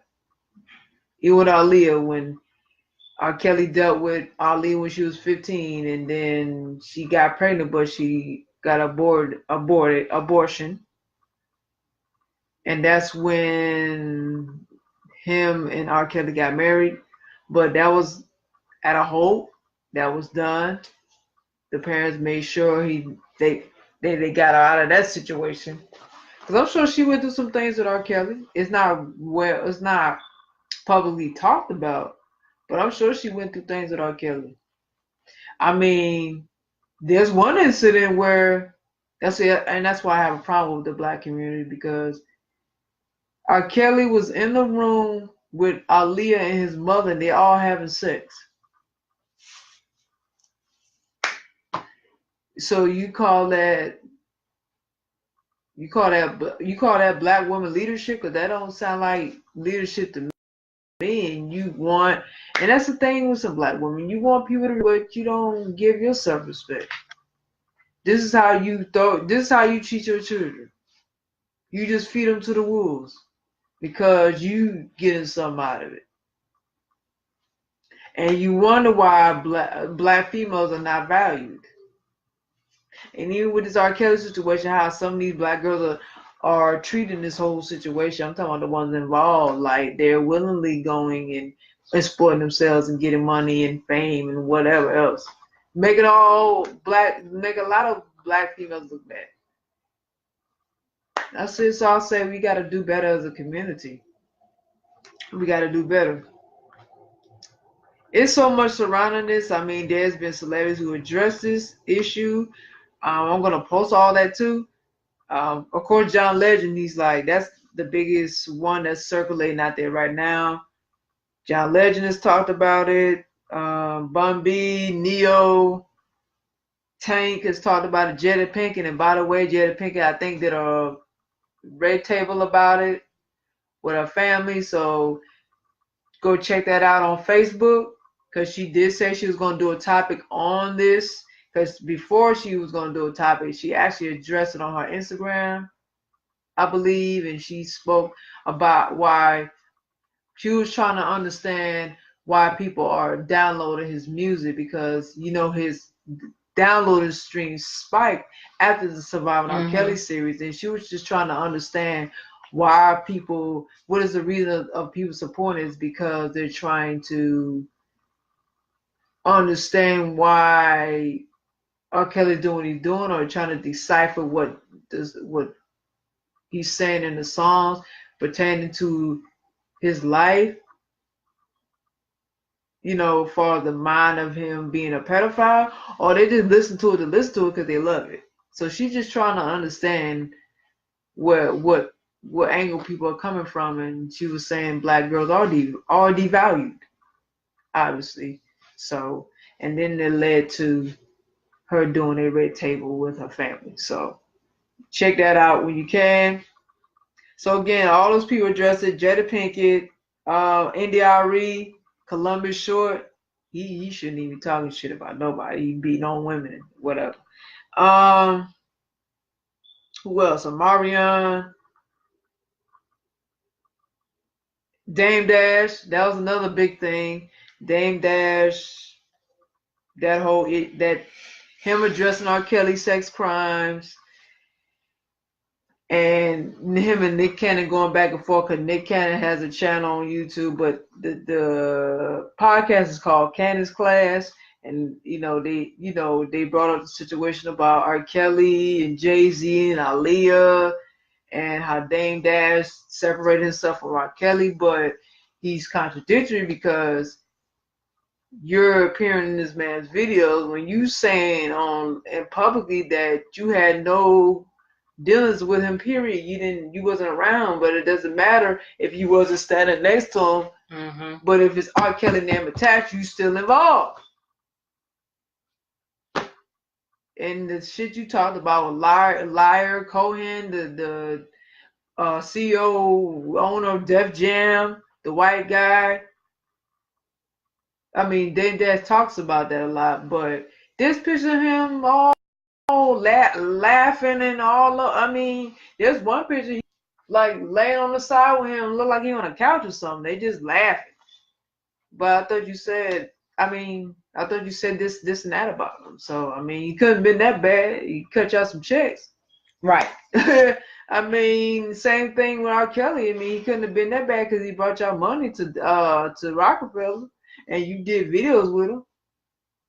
So who the fuck you fooling? Cause Nick Cannon called your ass out on it, like, bro, but you was in the video with Fiesta video and that video that Twister had, the So Sexy video. And even with Aaliyah, he talks about Aaliyah, and he just make it seem like it's Jay's fault and he's just a monster. But it's like, bro, you knew about her situation with R. Kelly, and then you knew about Jay-Z wanting to go after Aaliyah. I mean, it's like, what makes you any different? And just like with Jay-Z had a relationship with Foxy Brown that Nick Cannon brought up, it's like, it's just all contradictory, man. It's just a lot. It's a lot going on. It's just a lot going on. In the whole world. It's just a lot going on, bro. Like, come on, man. Stop trying like you're so politically goddamn correct, nigga, because you ain't. They all talking, and they're all talking about each other, yet a lot of them are doing the exact same thing. Exact same thing. That's why I say I can at least respect RKelly, because at least he's open with his shit. And he don't, and if there's a lot of shit out about him, he don't say nothing. Because he know he's guilty. What is there to talk about?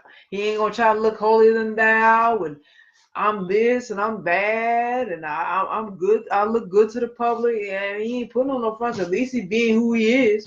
Well, a sick ass bastard. Well, he was in that church from that YouTube that we saw last night, where they were showing back in the day where he was, calling himself getting saved by all these pastors and ministers, and all of them are in the same arena and things like that. But yeah, I mean, at least he's open. At least you know who he is. At least. Yeah. But everybody portraying like there's something, and they're doing the same damn thing. It might not be on the magnitude of R. Kelly, but you still doing it. I mean, then I think Dame Dash had an interest in Aaliyah when she was young. So I mean, what? What makes him different? And he was charged with a sexual assault. Not with Aaliyah though. This is a old case that is not talked about. That it was a lawsuit filed against him. But he claimed he this and that and get out and get the girls and all that. It don't seem like to me, nigga, if you got a sexual assault girl. I'm just saying.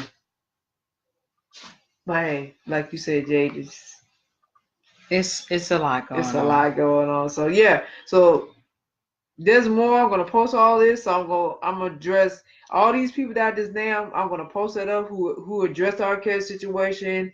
Also, I got references of Tasha K. So some of the stuff what you talked about with Robert Kelly, Kerry Kelly, excuse me.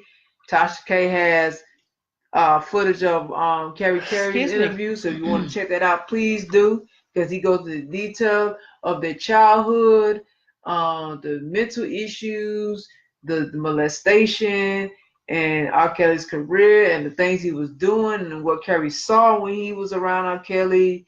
You can also check out Ali and her mother, like her mother sold her daughter into, well, really her mother and her uncle sold into the industry. Really, they brought her on R. Kelly and the shit that the backup singer saw when Ali was around R. Kelly.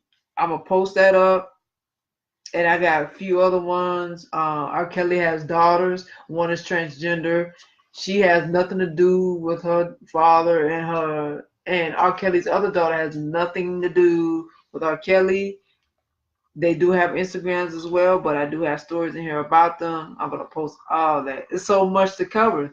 We couldn't cover all this in one night, but I just want to put out some articles I had to. You could elaborate on what articles you may have that I can let the people know about before we close out the show tonight. Sure, forgive me, guys. I just had to come down off of it and look at something else that was to bring me back to a more positive, because it's just so much, and I have to watch how much I intake, and though I can go through what I go through, yeah, just need to Yeah, you gotta bring myself back. But Understood. yes, so there are.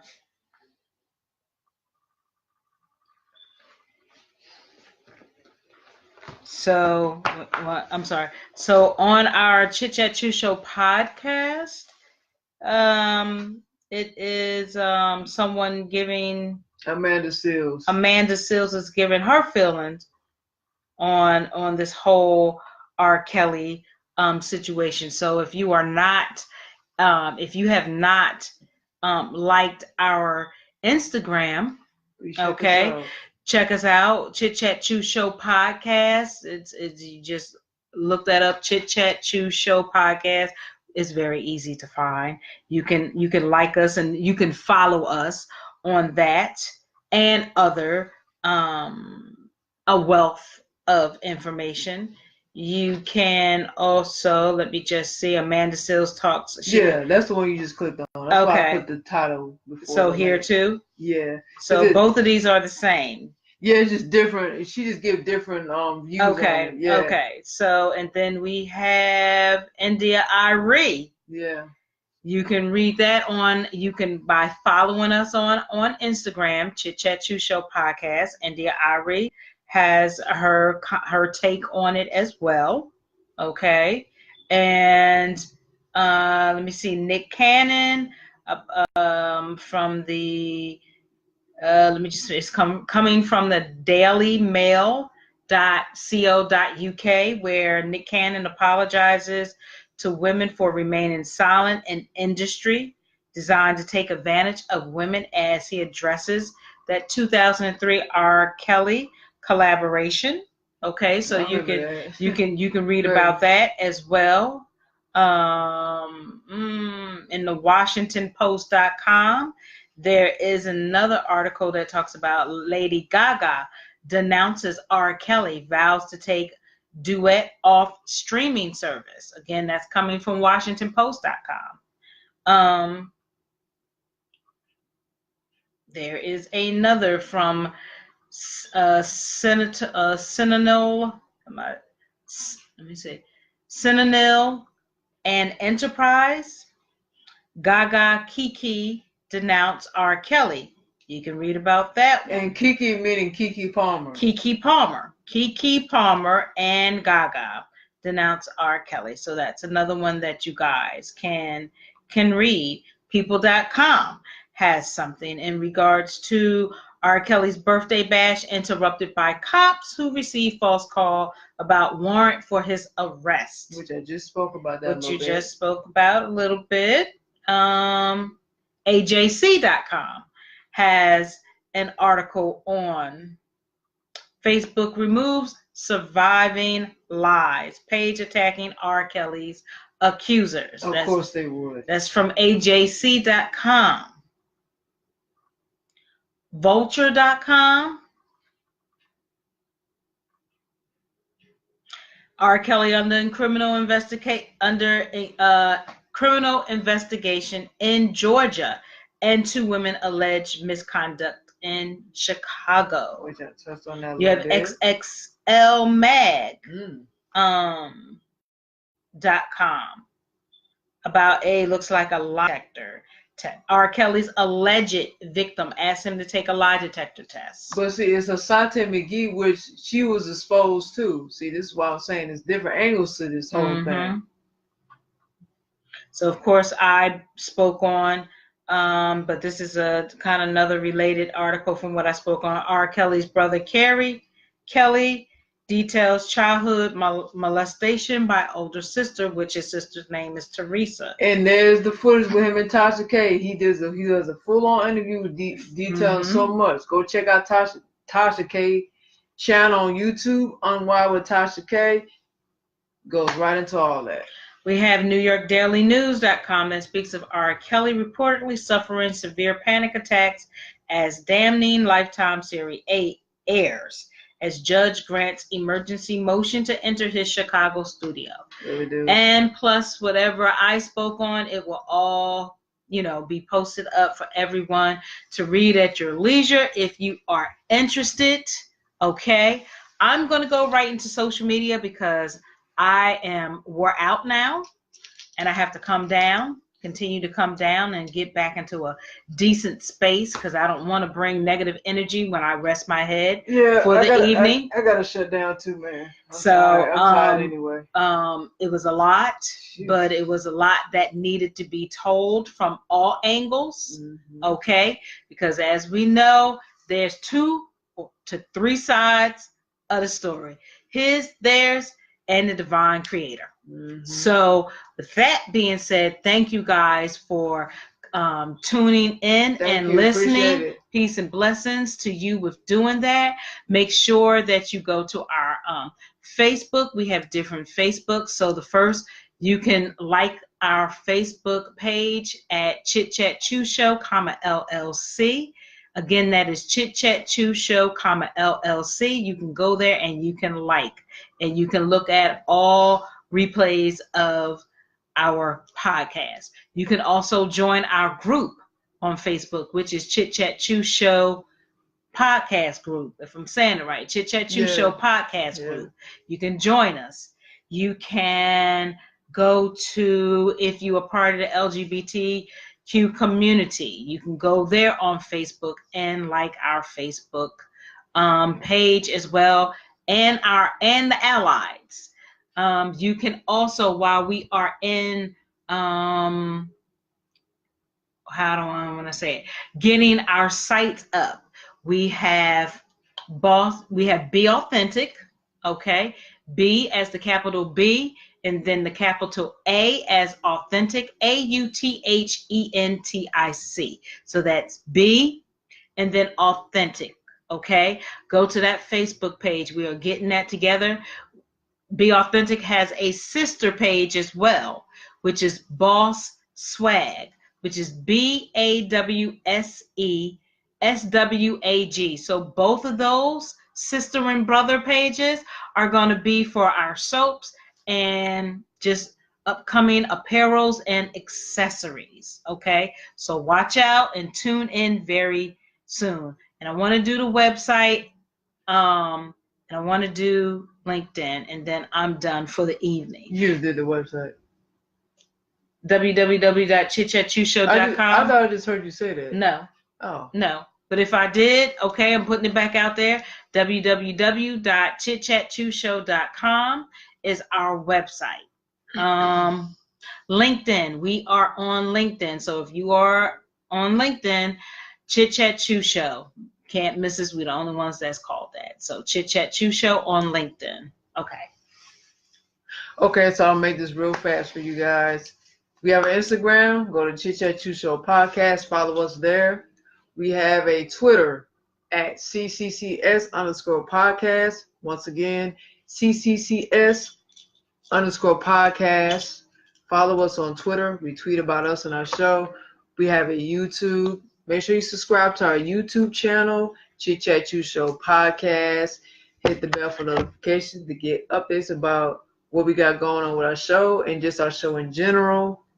And what am I missing? Did you just do Instagram for Be Authentic? No. Okay, well, I'll go ahead and do it. So Be Authentic products. So Be Authentic _products at Be Authentic _products. So BAUTHENTIC _products. Make sure you follow us on Instagram. Our products, we're going to post all those so you can have access to our products where you can buy you some good stuff.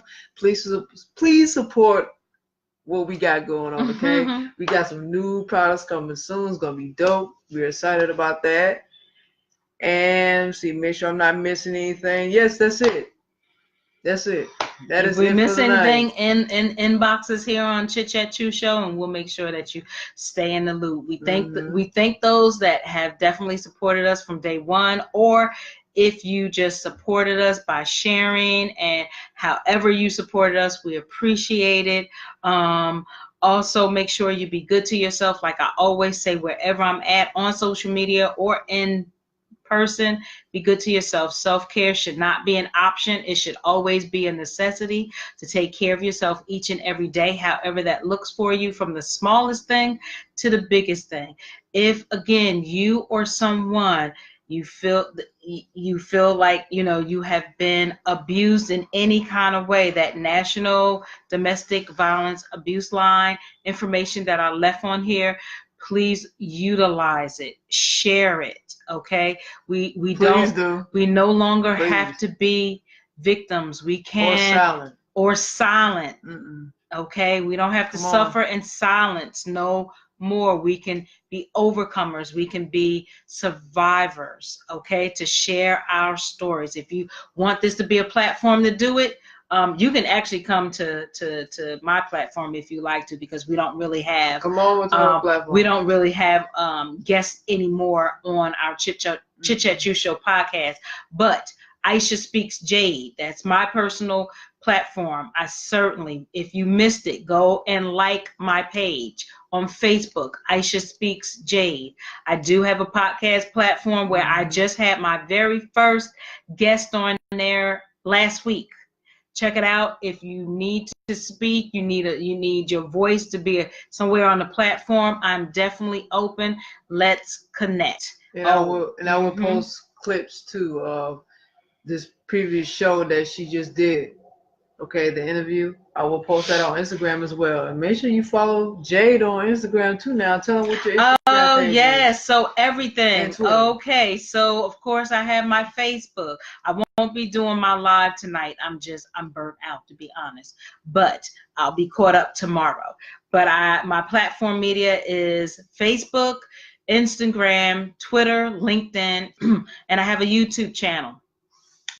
You mentioned the YouTube channel for Chit Chat Chew Show? Yes, it is. Okay, so Aisha Speaks Jade. You can find me on Facebook, Instagram, Twitter, LinkedIn, and I have my YouTube channel, Aisha Speaks Jade. When you go to that YouTube channel, make sure to subscribe, hit that thumbnail, hit that notification bell for all alerts, updated audios and or videos. So thank you guys for everything that you have done, the listening, the comments, where you've been calling from. Please be good to yourself. Can't stress that enough. Be good to yourself, guys. Self-care, please. Self-care. Take care of yourself. Be awesome and amazing. Good night. Peace.